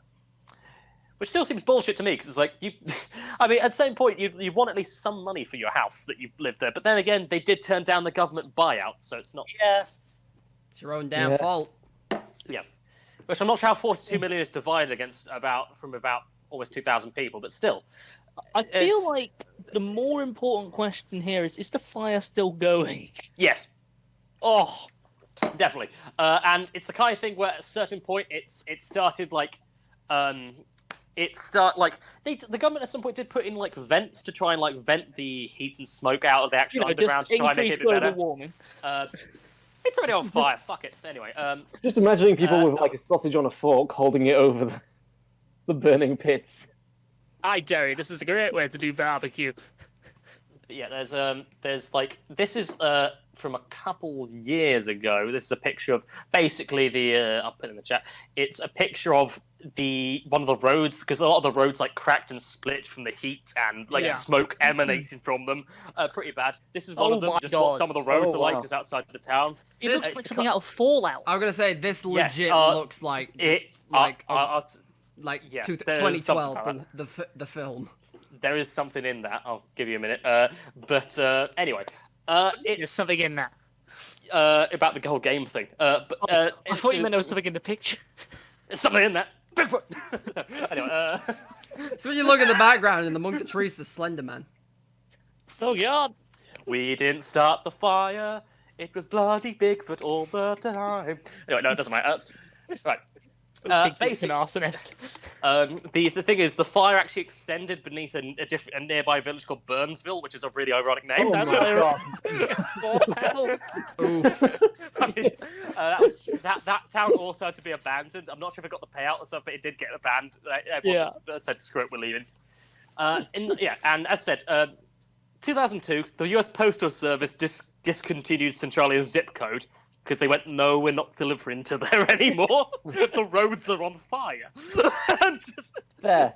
And only 16 homes were still standing in 2006, which were reduced to 11 by 2009 when the new governor began the eviction of the remaining Centrale residents, because he said, right, we had enough, we're not a problem anymore. Only 5 homes remained by 2010. They still remain. Anyway, most abandoned buildings, current state of the places, most abandoned buildings have been demolished by the Columbia County Redevelopment Authority, which sounds sinister, even though it shouldn't be. All American organizations sound sinister. Yeah, or just basically it's really weird because it just appears to be a field with a couple of trees, but just the roads are still there. So there's just paved roads running off and going off in different directions. Christ. With the occasional house in the distance, which is one of the 5 residents. Is it a ghost town of ghost houses? No, because all the abandoned houses have been demolished by the government. That's my point. Domain. They're ghost houses. Yeah. Oh, fuck you. Not okay with that. Houses used to live here. But basically, it's the kind of thing where, like, when the fire was in its heyday, it's still like, I say it like it's retired. Young. God, the like, fire, it's just not as hot as it used to be, It used to be. He's aged poorly. It's one of those things where it's just like certain rifts have just opened up in roads. Certain trees have been bleached like white just by like your classic heat. desert tree. Kind of. Oh god, there's some potential fall in the crack. Oh my god! There is just someone there. And You can see the pipe work. Yeah, these are going in the VOD, so... Yeah, good.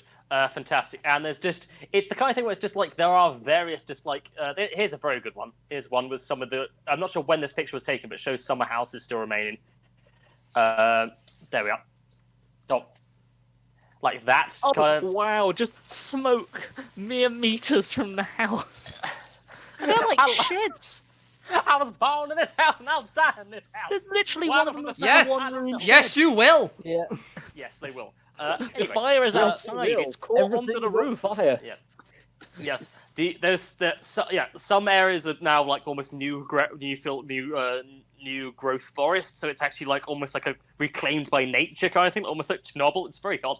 But like, what it's imagine done for, walking, like the fertility quality of the ground. mate, I don't know, but you have to remember that it's probably a bit odd because the ground for many years was just being slowly cooked. Yeah. But it's the kind of thing where it's like, imagine walking through a forest and there's just a road While Ash is just good... going through it. I would say, With junctions. Yeah. That's pretty much what it is now. while Ash And- is good for the soil, I don't know about, like, the garbage. That's true. But yes, it's there's some other interesting stuff in it too, but I'll get onto that in a second. But anyway, as I said, there's no houses. There's a Romanian church in the borough called St Mary's, which holds weekly services on Sunday. But the Not yet. reverend's still there. It says it's not directly yet been affected by the fire, so it's probably a bit out of town.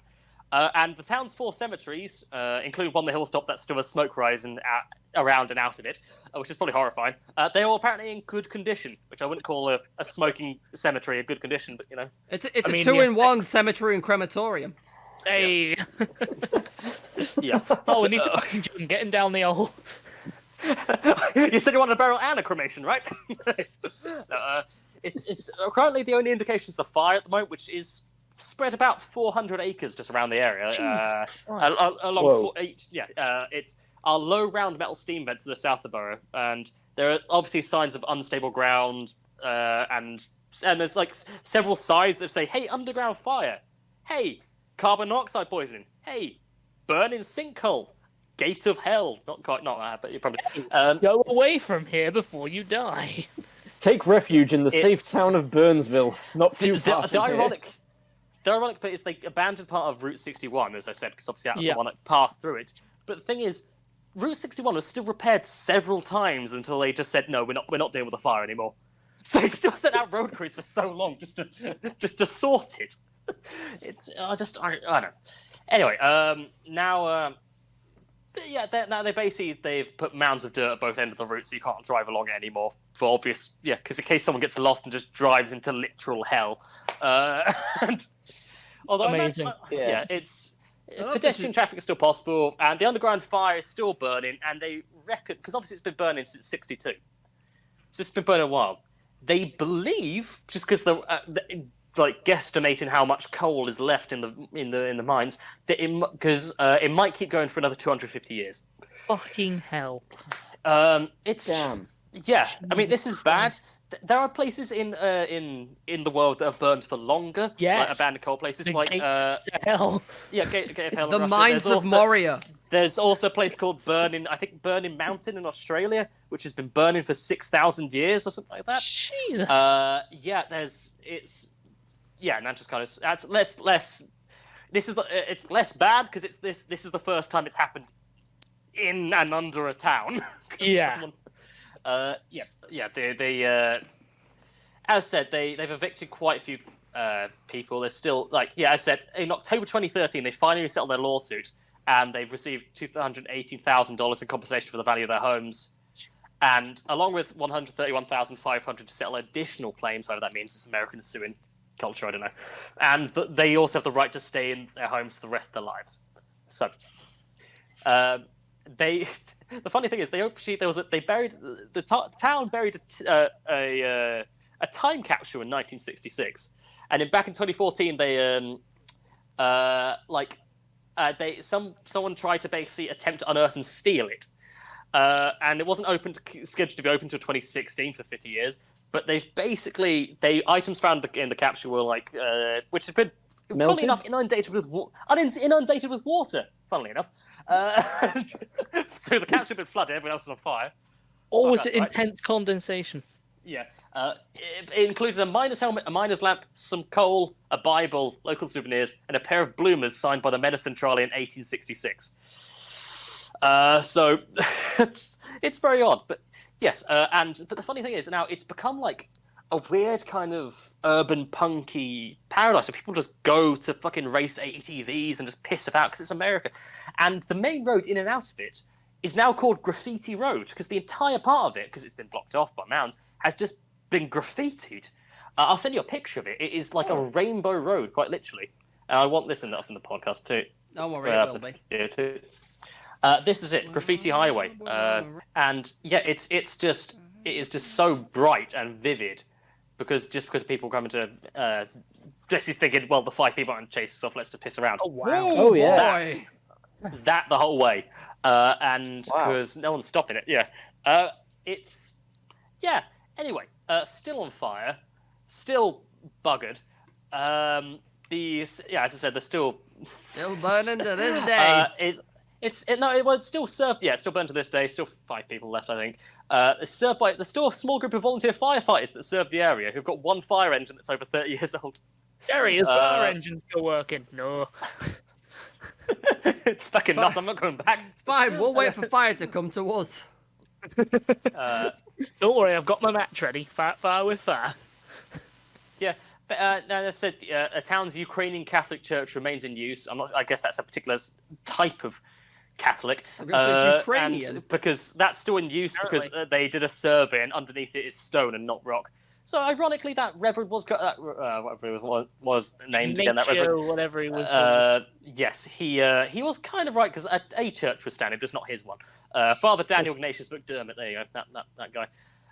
But it's been used as a model.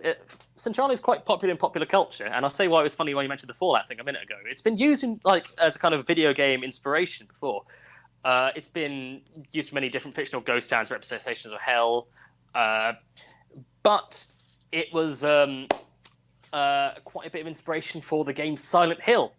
I was gonna say because obviously I was looking at this and I'm like, everywhere. Silent Hill. This is literally Silent Hill. Yes. Especially that one where it's like the buildings off in the distance and the smoke in the foreground. Yes, that's the thing. And welcome to Silent Hill.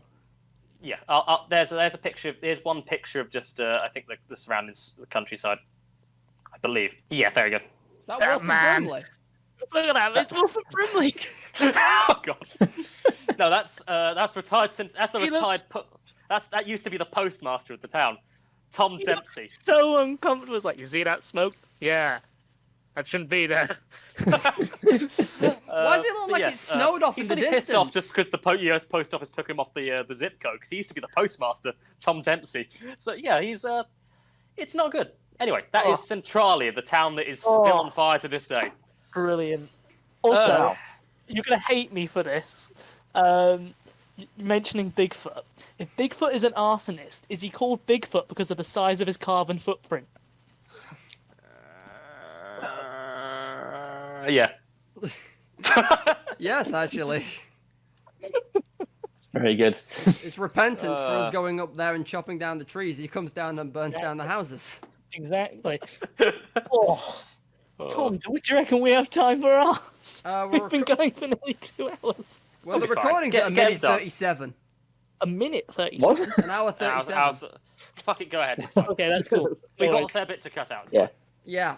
Oh yeah, we got a chance to get out. Tom. Well, you know when Tom opened this podcast and says we do reports on this show? Yes. I don't. Reports is a relative term. I don't. So, obviously, everyone knows my niche is weep shit. And Crochet specifically. do you say crochet? Yeah. It's fucking French, you twat. You know how we are always crocheting. Right, yeah, but as I was saying, the Crocheting is manga. funny you mention Why have manga. to sew every name into the because- Death Note? Manga has been popular for a long fucking time, but a recent thing that is, I say recent. It's at least more- the 60s, isn't it? Yeah, manga's been around for since anime, basically. Since the bomb. Yeah, Yeah. We all know what happened there. but a more recent version of manga, known as The light big novels, have emerged in popularity. For those of you that don't know, light novels are short books, often a long story broken up into several books, as opposed to Essentially, shoving everything in one book. Is a light novel the equivalent of a novella, but manga? Yes, it's more based on weeb shit as Yeah. opposed. So, the other thing And notorious about light novels is light novels have ridiculous fucking names half of the time. Hmm. So, I have compiled a list of 10 light novel titles, I say in inverted comments, and I want you guys to tell me whether or not these are real light novels or not. Oh god. Oh, Okay. no. At least this will be fairly quick. Let's we go. we know how bad I am at the general guessing. Yeah, you haven't succeeded once on my nope. What have you? The irony when all the answers are yes. I legit thought about doing that, but... Okay, let's start with something that's not half a paragraph. Someone keep score of us, by the way. Keep your own... Keep just whether you've got it right or wrong to yourself, and then we'll compare at the end. Because there's only 10. Okay, so, the first one. Is this the name of a real light novel or not? Torture Princess. Straight in with what sounds I'm like gonna porn. say yes. Interesting. What has everyone else I'm got? I'm saying yeah. I'm gonna say yes. I'm gonna go with the groove. I'm saying yes because I got breath.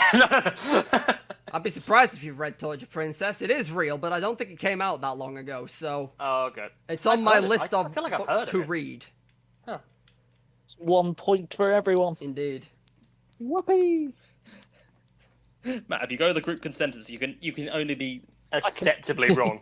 Exactly. I've discovered how to win. Title number 2.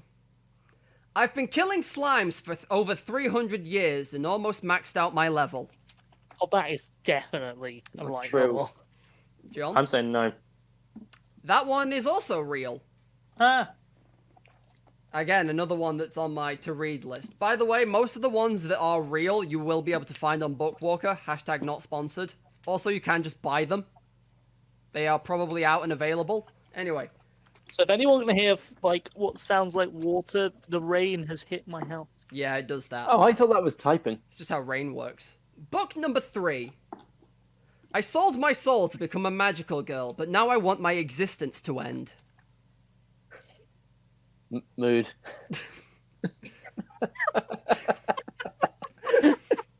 Well, we know what Tom thinks in his spare time. Wait. I'm gonna say yes. Again. I'm gonna say that's a false one. John? Same here, false. That one is false. I made that one up based on the plot of the anime Madoka Magica, Ah. which is a great anime. Go watch it. You'll feel dead inside. Cool. To match Tom's current feeling of oof. John, I feel like you might know this next one, so I'm gonna let you answer last. Number 4 J.K. Haru is a sex worker in another world. I'm gonna say that's true. Yes, she is. That's just the way you phrase that, Tom. Like, yeah, that's true. I'm also saying that's actually a name. I've got no familiarity. I don't know why you took me under the bus. I just thought this is one of the. This may or may not be one of those meme shows that people talk about. I did say yes. It is real. That show does exist. She steals people's powers by sleeping with them. This one I have read, surprisingly. Okay, back to a short title with this next one. Conception. I feel like there should be more. False. It's not real. Based on what I've heard of these so far, that's way too short a title. Conception is not real. I'm gonna say It's not real. That is No, I was gonna say that's just what Tom made it sound like. But Oh, right. There's no such thing as a concept. I'm gonna say not real just for patterning. I will go. Yes, it is real. Conception is not a light novel. However, it is a game and an anime. Game of conception. Is that a point or no point? No, it's not a light novel. That's my point. Okay, I don't get a point for that. I should have specified the rules as well. Like, if these are other mediums that are not light novels, they do not count. Because I have done another one of those on this list at the end. Okay. Number 6. Reborn as a vending machine, and now I wander the dungeon. Intense thinking. Beautiful imagery being conjured up. So Just a diet Coke. I'm saying yes because now I wander the dungeon sounds like something you wouldn't say. I don't think you use the word wander. Okay, we've got a no and a yes. What do you think, Tom? I think it's not real. This one is also real. Shouldn't have sided with me, Tom. Well, that's actually, yeah, that's the point. You led the charge on that one. That's a bad idea. If we don't let Matt go first, because he'll fuck us all. Number 7. The hero and his elf bride open a pizza parlor in another world. That is Oh real. yeah, that one's true. I think I may That's have. got to be true. I think you've said that, yeah. Yeah, I think I brought this one up. I couldn't remember or not. I was torn between this one and the Fafnir one, but I put this one on because it is just ridiculously Fucking sounding. Fafnir. Okay. Fafnir just sounds like a god that just faffs about instead of doing his job. I mean, he was Loki's son. It's the dragon Fafnir, isn't it? Ah. Loki had a lot Sigurd of the- children. And they Yeah. were all Was wolves. it Sigurd the... Not all of them. This wasn't Loki's kid, I think. This was just a fucking guy turned into a dragon.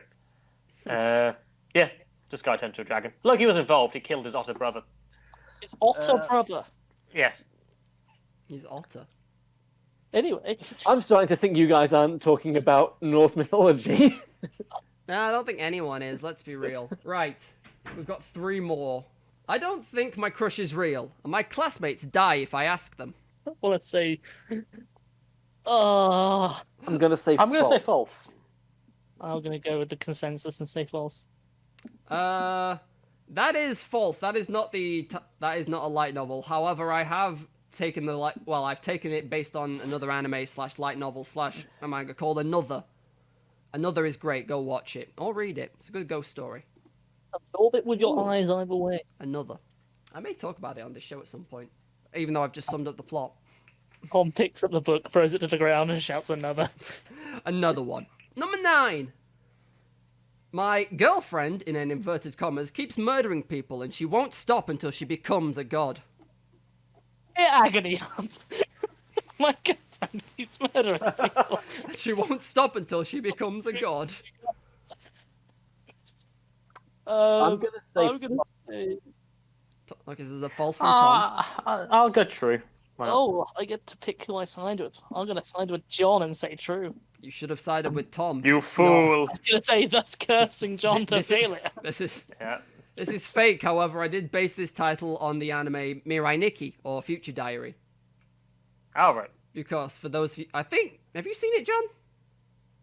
Or do you know of it? I looked at it, wasn't on Crunchyroll, and I just went, well, I'll try it some other time, and I never did. It's alright. 7 out of 10. Got a yandere It knew in it. It knew the thing. It's got the yandere in it. It does. That is true. Oh god, the Gasai. Yandere.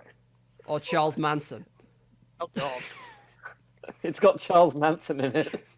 Charles Manson, the well-known yandere. And finally, you're gonna hate me for this one He because probably is. Sorry, so wait, this- 11? No, number 10. This is the last one. So Huh. we this What one the you're fuck gonna up? hate me for because this is specifically like, was this a light novel? A Legend of Zelda: A Link to the Past. Yes. Yes. True. Yeah, fuck it, why not? Yes. I'm glad the Zelda one fucked you all up. It wasn't a light novel. They turned That's it into a manga, Ah. but they didn't turn it into a light I novel. knew it. Oh my god, I should have gotten that because I watched a video on Polygon today, which was the Zelda timeline, and he mentioned a fucking manga. Are you literally... Oh, for fuck... There are Zelda mangas for like all of the games, however, none of them have been turned into light novels. As far as God. I am aware, if that is wrong, people in the comments, please correct me, and I will give everyone a point Christ. back. Do we have any comments? No, well, we might. People might be angry at me for several haven't reasons. If they've stopped yelling at you, they might be mad at me. Anyway, what were people's scores? I think I got 5 out of 10. I got a 7 out I of 10. got 8 out of 10. Tom? Oh, lovely amount of cats. It is. Anyway, Tom is our Oh. winner on real versus fake light novels. You He win. gets I don't know. Nothing. Yeah. nothing. You Right, win the well, You I got always nothing, want- Charlie. Zilch. you win the right to run You the get next nothing. quiz segment on the special. Good day, sir. That's not a bad shout, actually. You can get to run the next quiz segment. We do. Anyway, we've come to the last report, and some would say the best, which is me. Is this the video we're going to show your wake or something? What the fuck, man? This will little do the people know this will be the last episode of Fact Oh. versus Fiction. Yeah, we made it to double digits. I'm happy. Matt perished in a snowboarding accident in the middle of August. On somewhere with no snow, which just probably explains it. Okay, I'm gonna say off the bat, I want none of you to look up any images when I tell you the name of this. Okay? Okay. Alright. I've 'Cause got.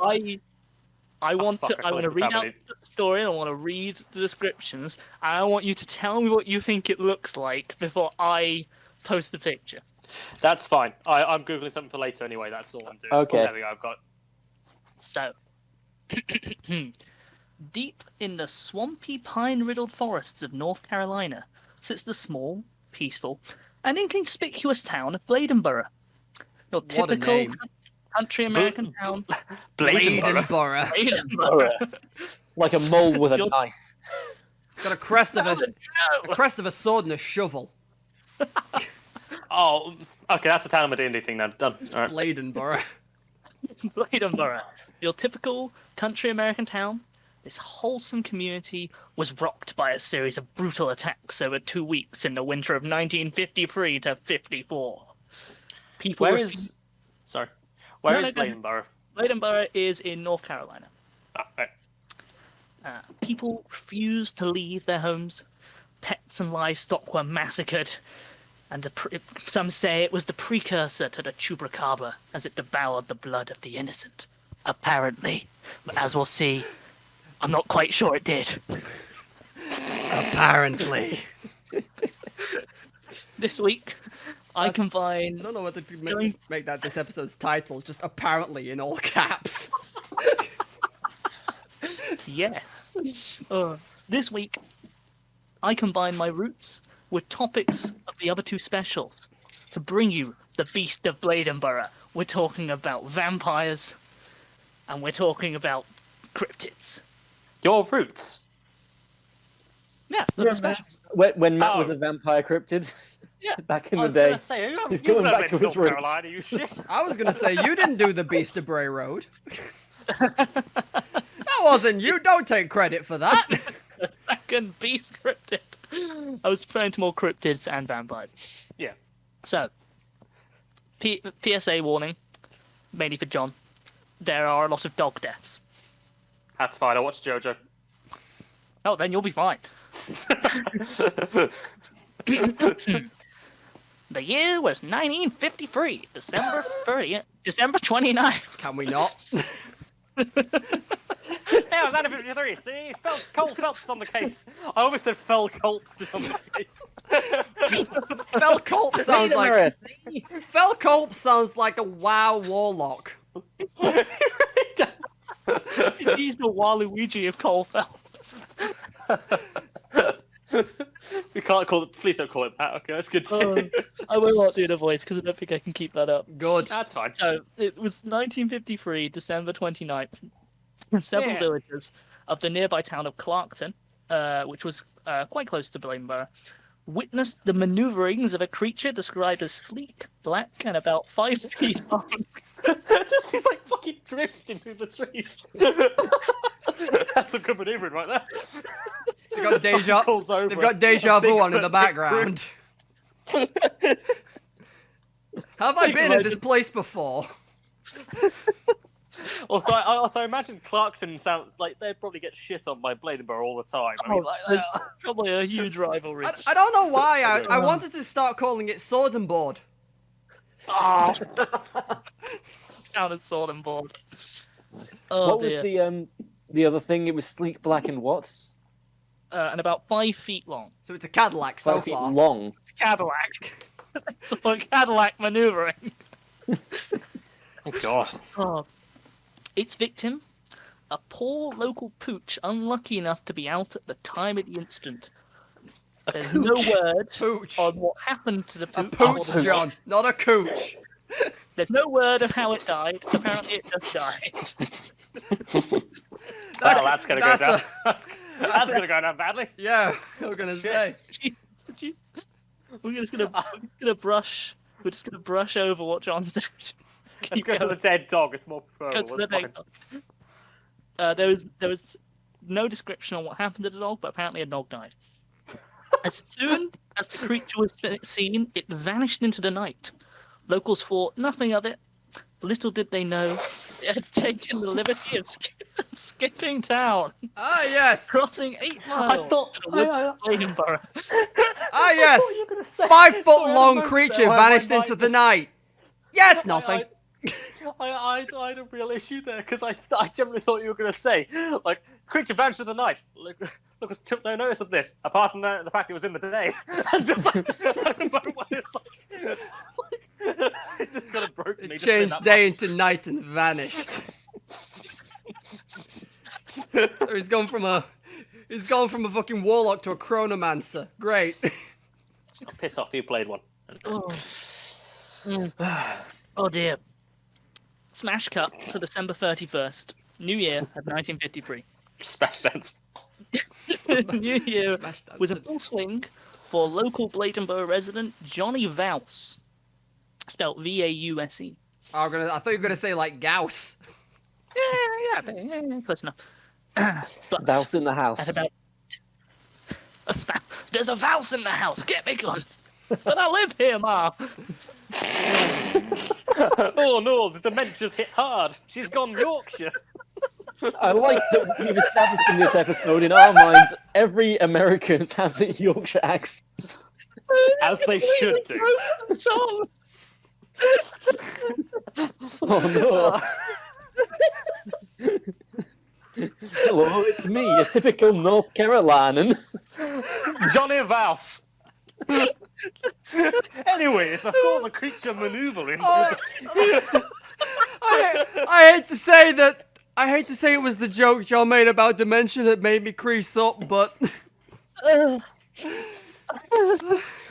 Oh, so Johnny Vause having a great New Year's Eve party until about 10:30 p.m. He went. He discovered upon returning home or leaving his door, didn't really say where it was. He discovered vast patches of blood across his porch and a particularly large pool of saliva. I heard Survivor like the band. I got very confused. Pool of saliva. it's a very big eye of the Pool tiger. Saliva. These New So Year's lots of traditions blood. are getting out of hand. Oh yeah, mental. Lots of I don't blood hear and them. blood on the porch. Yeah. Unfortunately, one of his dogs had been savaged by something. He didn't know what. Unable to do much, he went to go and get help, but upon his return, The dog was gone. But his troubles weren't over. At 1:30, whatever had taken the dog returned and came for the other one. This dog was not found until 3 days later, when it was found in a hedgerow. Its head had been torn off, body crushed, and wet as if dribbled upon. Okay. This creature has a serious salivary gland problem, because if you just want to pull saliva, it means it stood there and just So for like 5 minutes. I'm gonna say so far my brain has gone like massive snake, but then it wouldn't have bitten off the head; it would have eaten the damn thing whole. Yeah, Just to point out, no sign of blood drinking yet. Yet, Yet. good omen. To be fair, Wait a snake minute, body there's a would have straw would have provided the hole here. maneuvering. So it could be a snake with arms, the most dreaded mythical creature, A naga. also known as a lizard. Oh. I actually went fantasy. You were just like, oh, it's just a lizard. I'm picturing some kind of big mink at the moment. Big mink. Big mink, cool. Unfortunately for Johnny and the Bladenborough, I've written Johnny and the Bladenboroughs like it's a band. Johnny and the Bladen Boris. It's too similar to John Two Lives and the Thumbless Men. This Plug. was just the beginning. On January 1st, the dogs of Bladenborough Farm were found torn to shreds in a brutal fashion. This was followed up by another dog attack on January 2nd. Despite the brutality of attacks, no one saw a thing. Happy New Apparently. Year. Very good New Year. Almost as if the killer had been some sort of ethereal quality to allow them to be more unseen. Much like various animals or a vampire. My power is that I'm invisible to dogs, only dogs. Is it bad that my brain went, ah, yes, the Naga Cougar? Oh, piss off. We're not dealing with Monster Hunter this day. I don't know why I defaulted to Naga Cougar of all Monster Hunter I creatures. don't know. There's probably one that just eats Oh. dogs. This continued on January 3rd. Suspicions confirmed further when 2 more dogs were found dead. The local vet performed an autopsy and reported, and I quote, "There wasn't more than 2 or 3 drops of blood in him. The victim's bottom lip had been broken and jawbone smashed back. Forensic science has proven that. He is dead." No, I just love the idea. of Oh, the just like, dog. this is a dead dog, probably. What was the state of forensic science in the 50s? Had they figured it out yet? No. What could have been worse, guys? It wasn't awful, but it's just like more that people They didn't give a just shit. about sorted out toxicology. Just about. The science was there, but just not the will. No one gave a Yeah. shit. The science was there, it just wasn't in the minds of the scientists at the time. That's science in a nutshell. So, upon hearing this, the papers dubbed the killer a vampire, and the beast took a day off.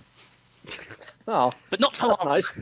It was back on January 5th to murder a pet rabbit, presumably out of spite or some form of disagreement. Where did it go on January The 4th? beast to take another day off. It's a personal.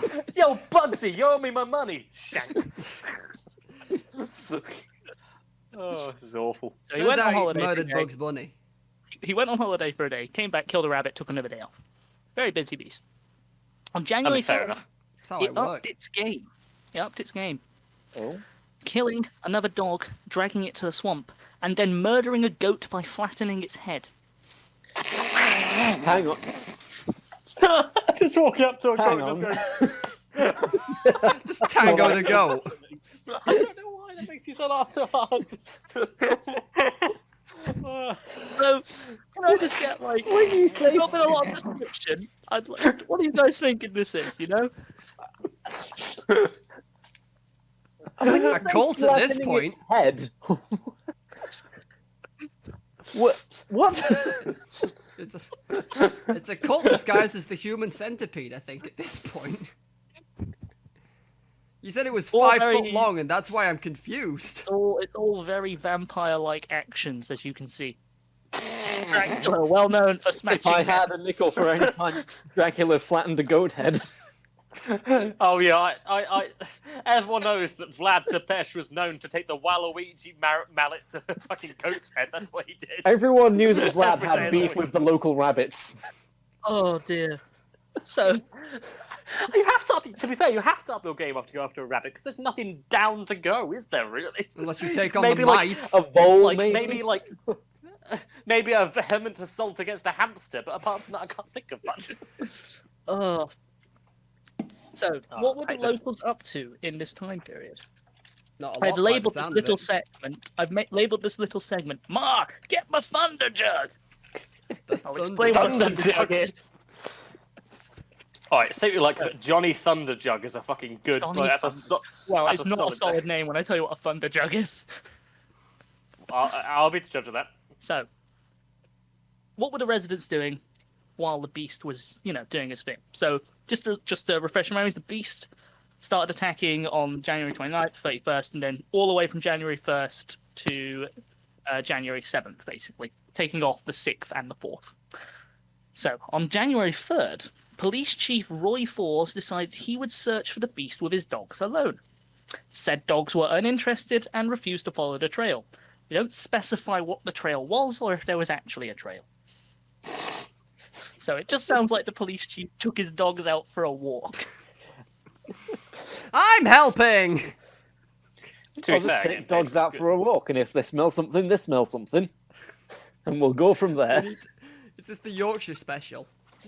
It's what happens when the Yorkshire Canine Unit. It's just what runs happens when 4 people from Yorkshire talk about mining. Yeah.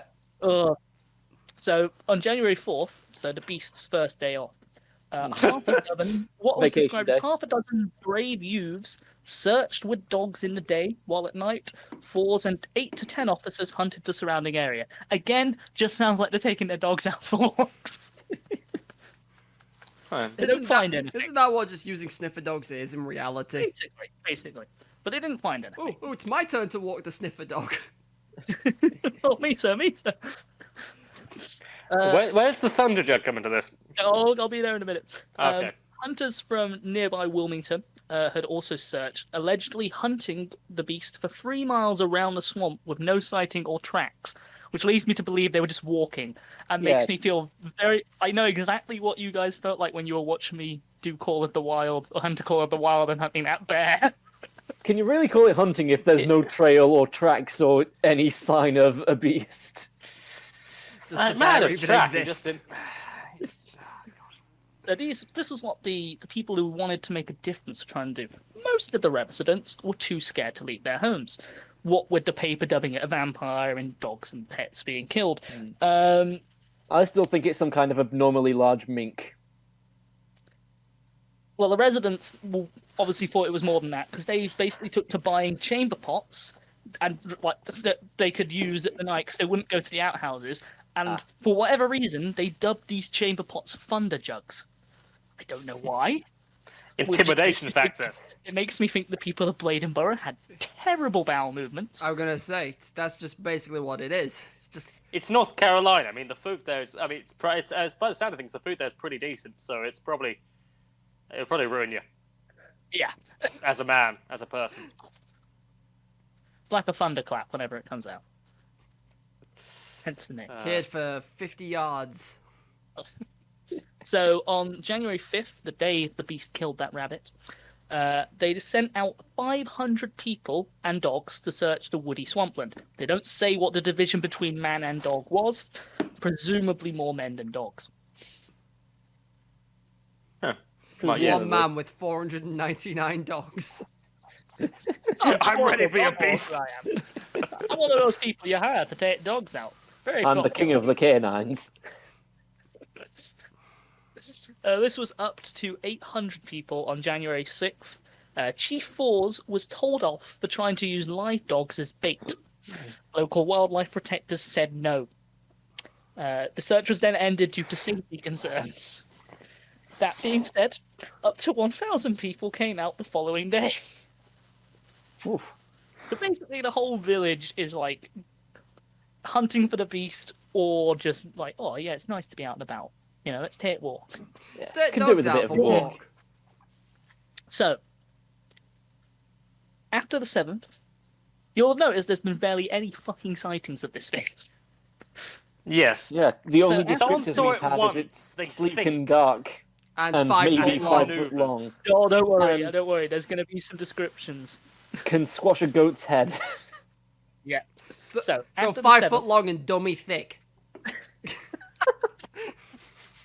was Can that be the title? Up to 5 foot long and dummy thick. The clap of my ass cheeks flattened a goat head. Kind of sing like kill dogs, but so dummy thick the clap of my ass cheeks killed that goat. So after the 7th, the beast took a sabbatical, probably due to the heat coming down on it. That same night, what were described as 4 fraternity brothers from Chapel Hill, which was North Carolina University, decided they would have a gander at the hunting. They found nothing. Mayor Woodrow Fussell, brilliant name, officially called off the hunt unless, and I quote, an obvious kill or legitimate sighting occurred, which makes me think he doesn't think the deaths of the dogs were legitimate.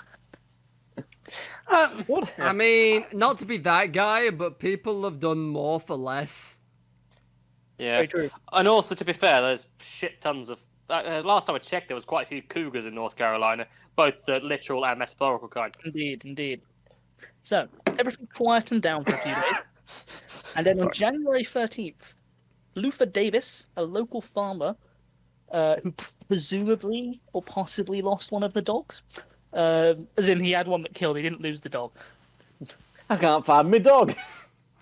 I mean, both mean the same thing in this context.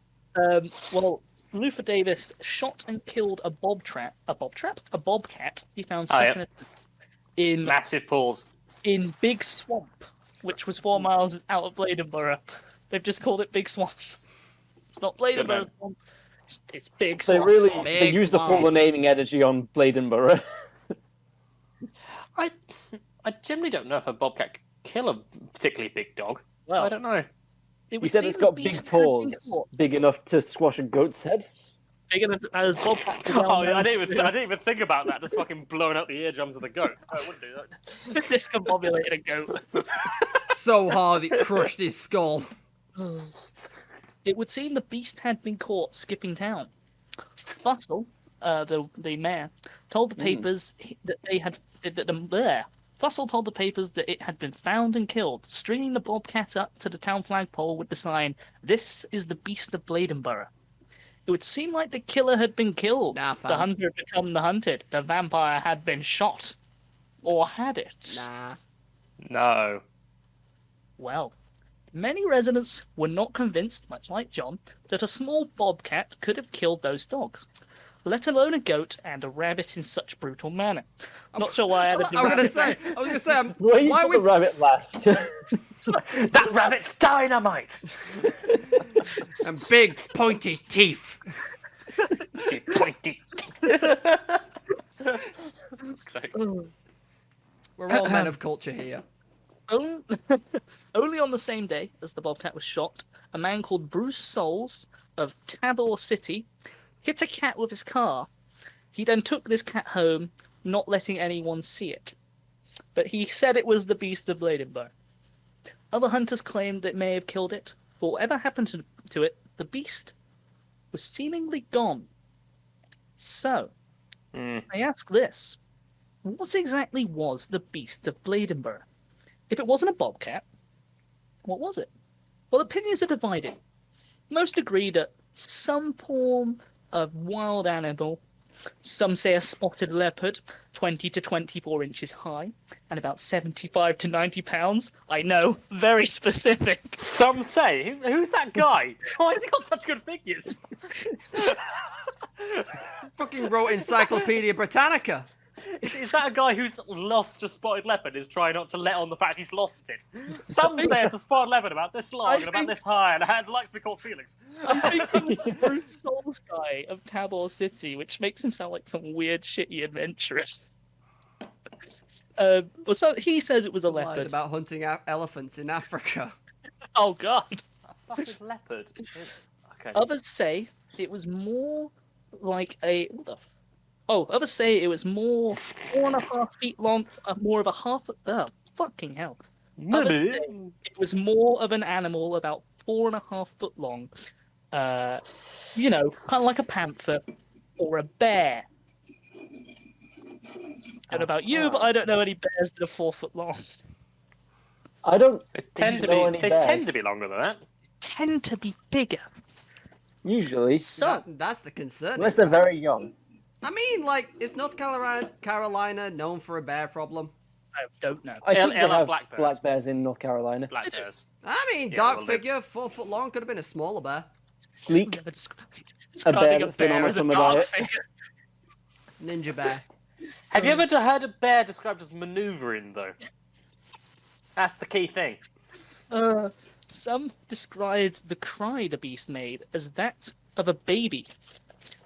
And although Aha. they didn't It's see a it, baby we're looking for. Oh, and fuck. although This they could... didn't see it, they reckon it was about 150 pounds, judging by how it went through the bush.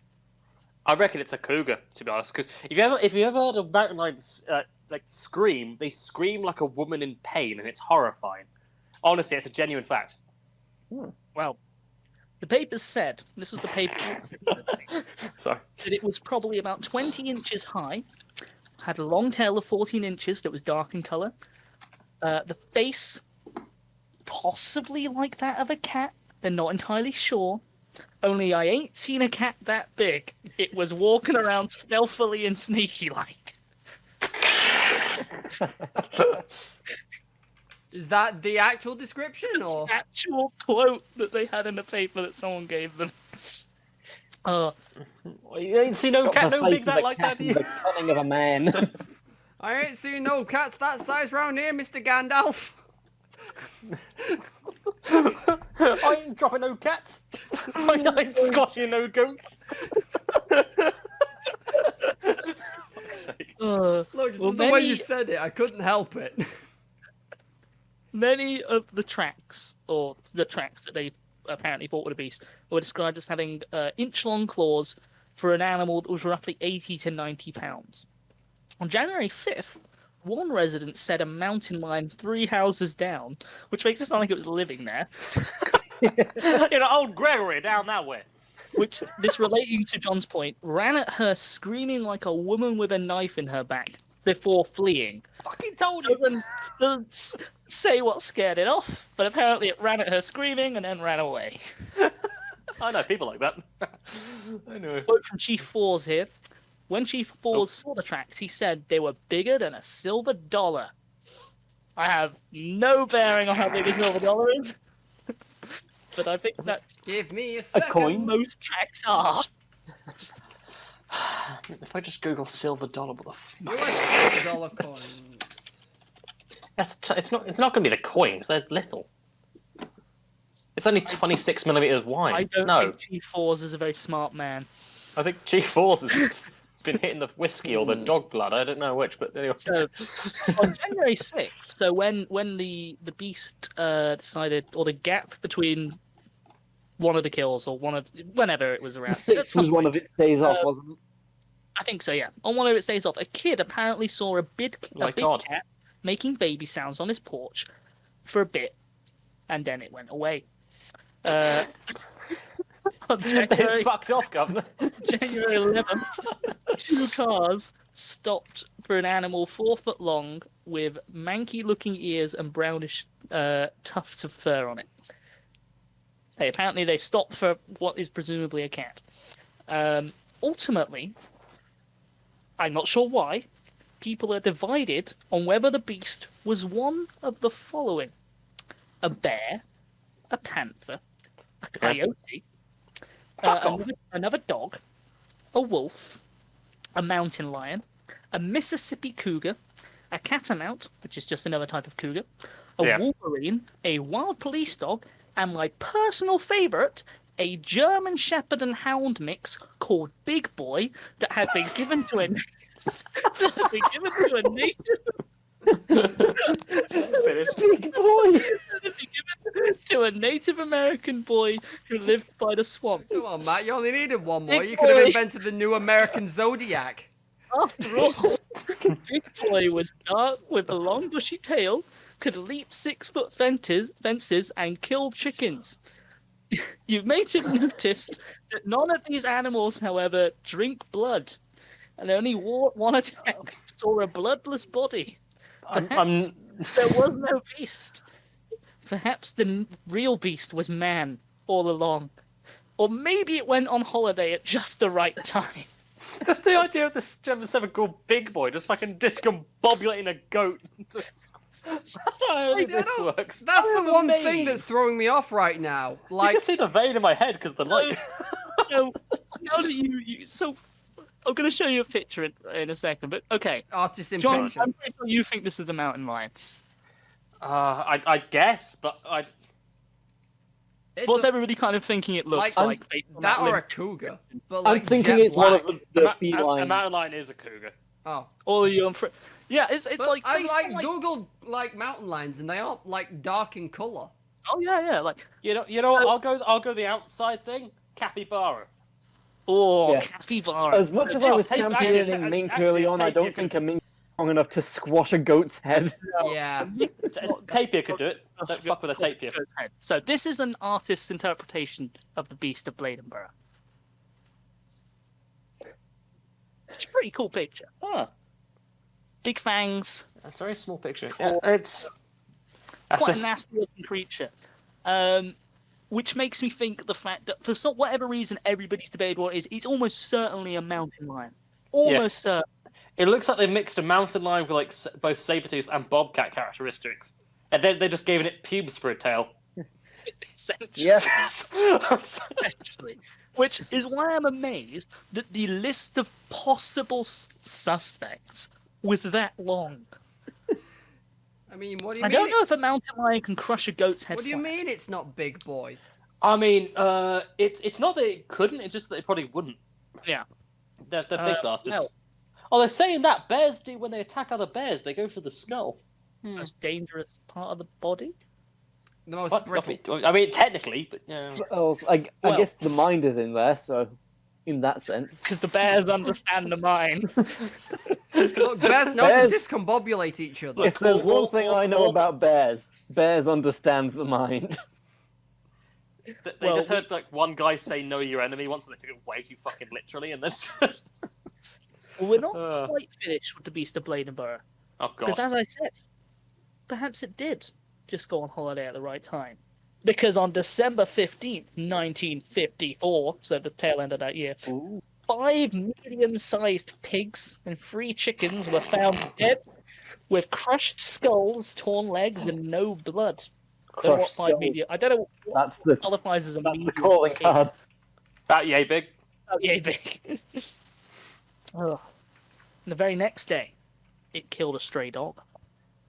Presumably, this was a big meal for the beast, as it waited until 2007 to resurface in Lexington to crush and drain 60 goats. At once. Jesus. That sounds like a cult.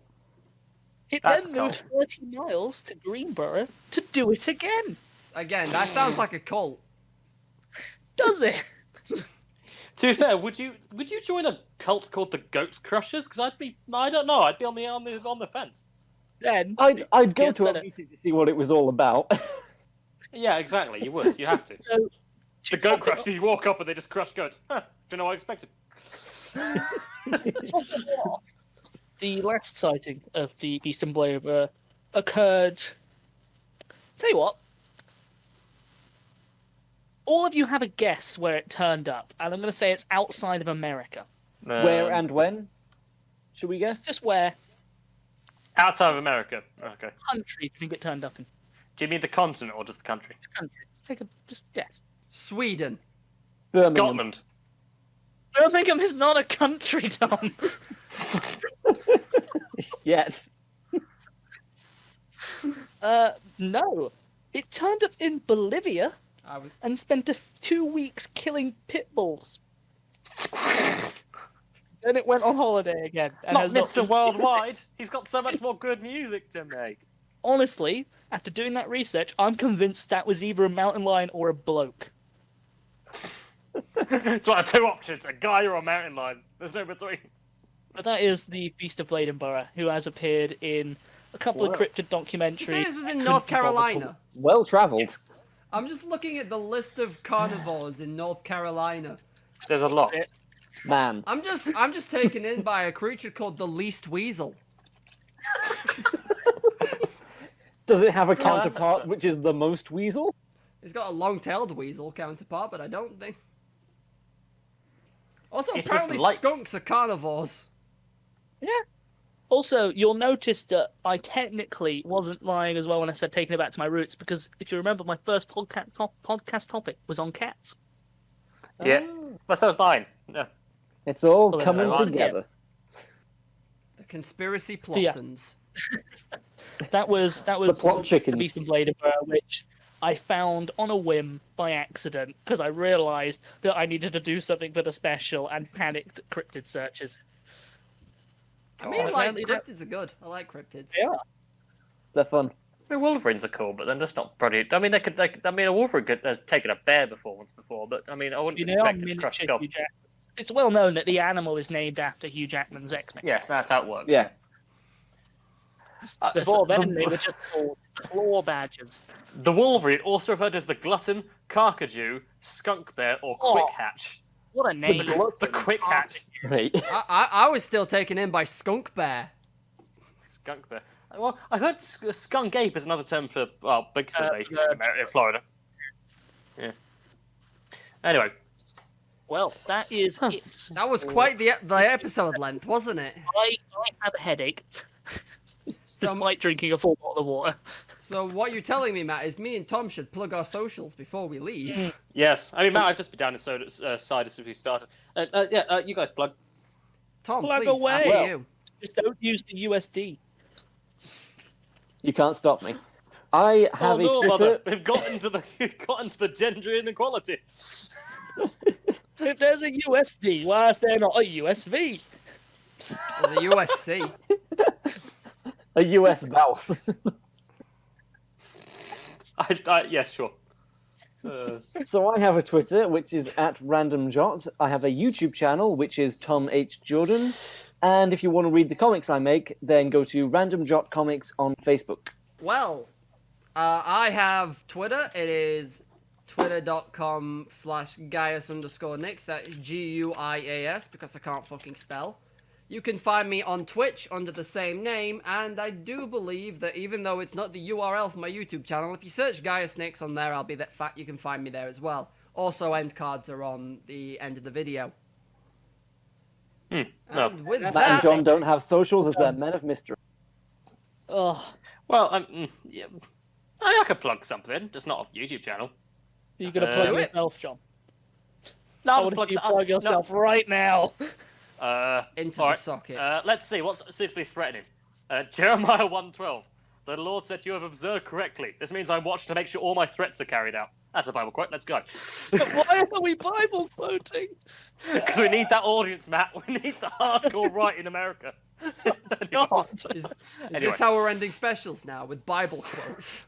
No, I've got my weird law facts, whatever the fuck we're Okay, going on I'm with going to that. say with yeah. passive-aggressive Bible quoting.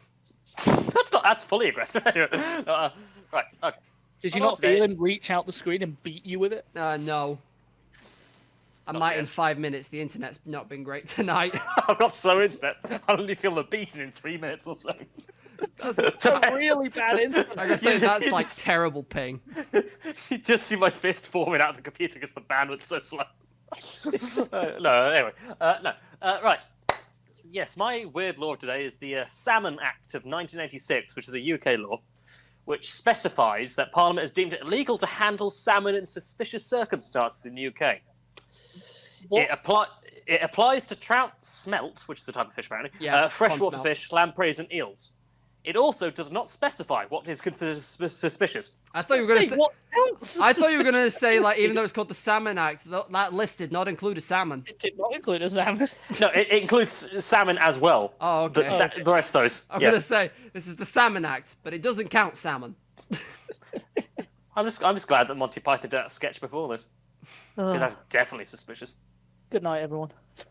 Sweet dreams. Sweet dreams. Are made of this.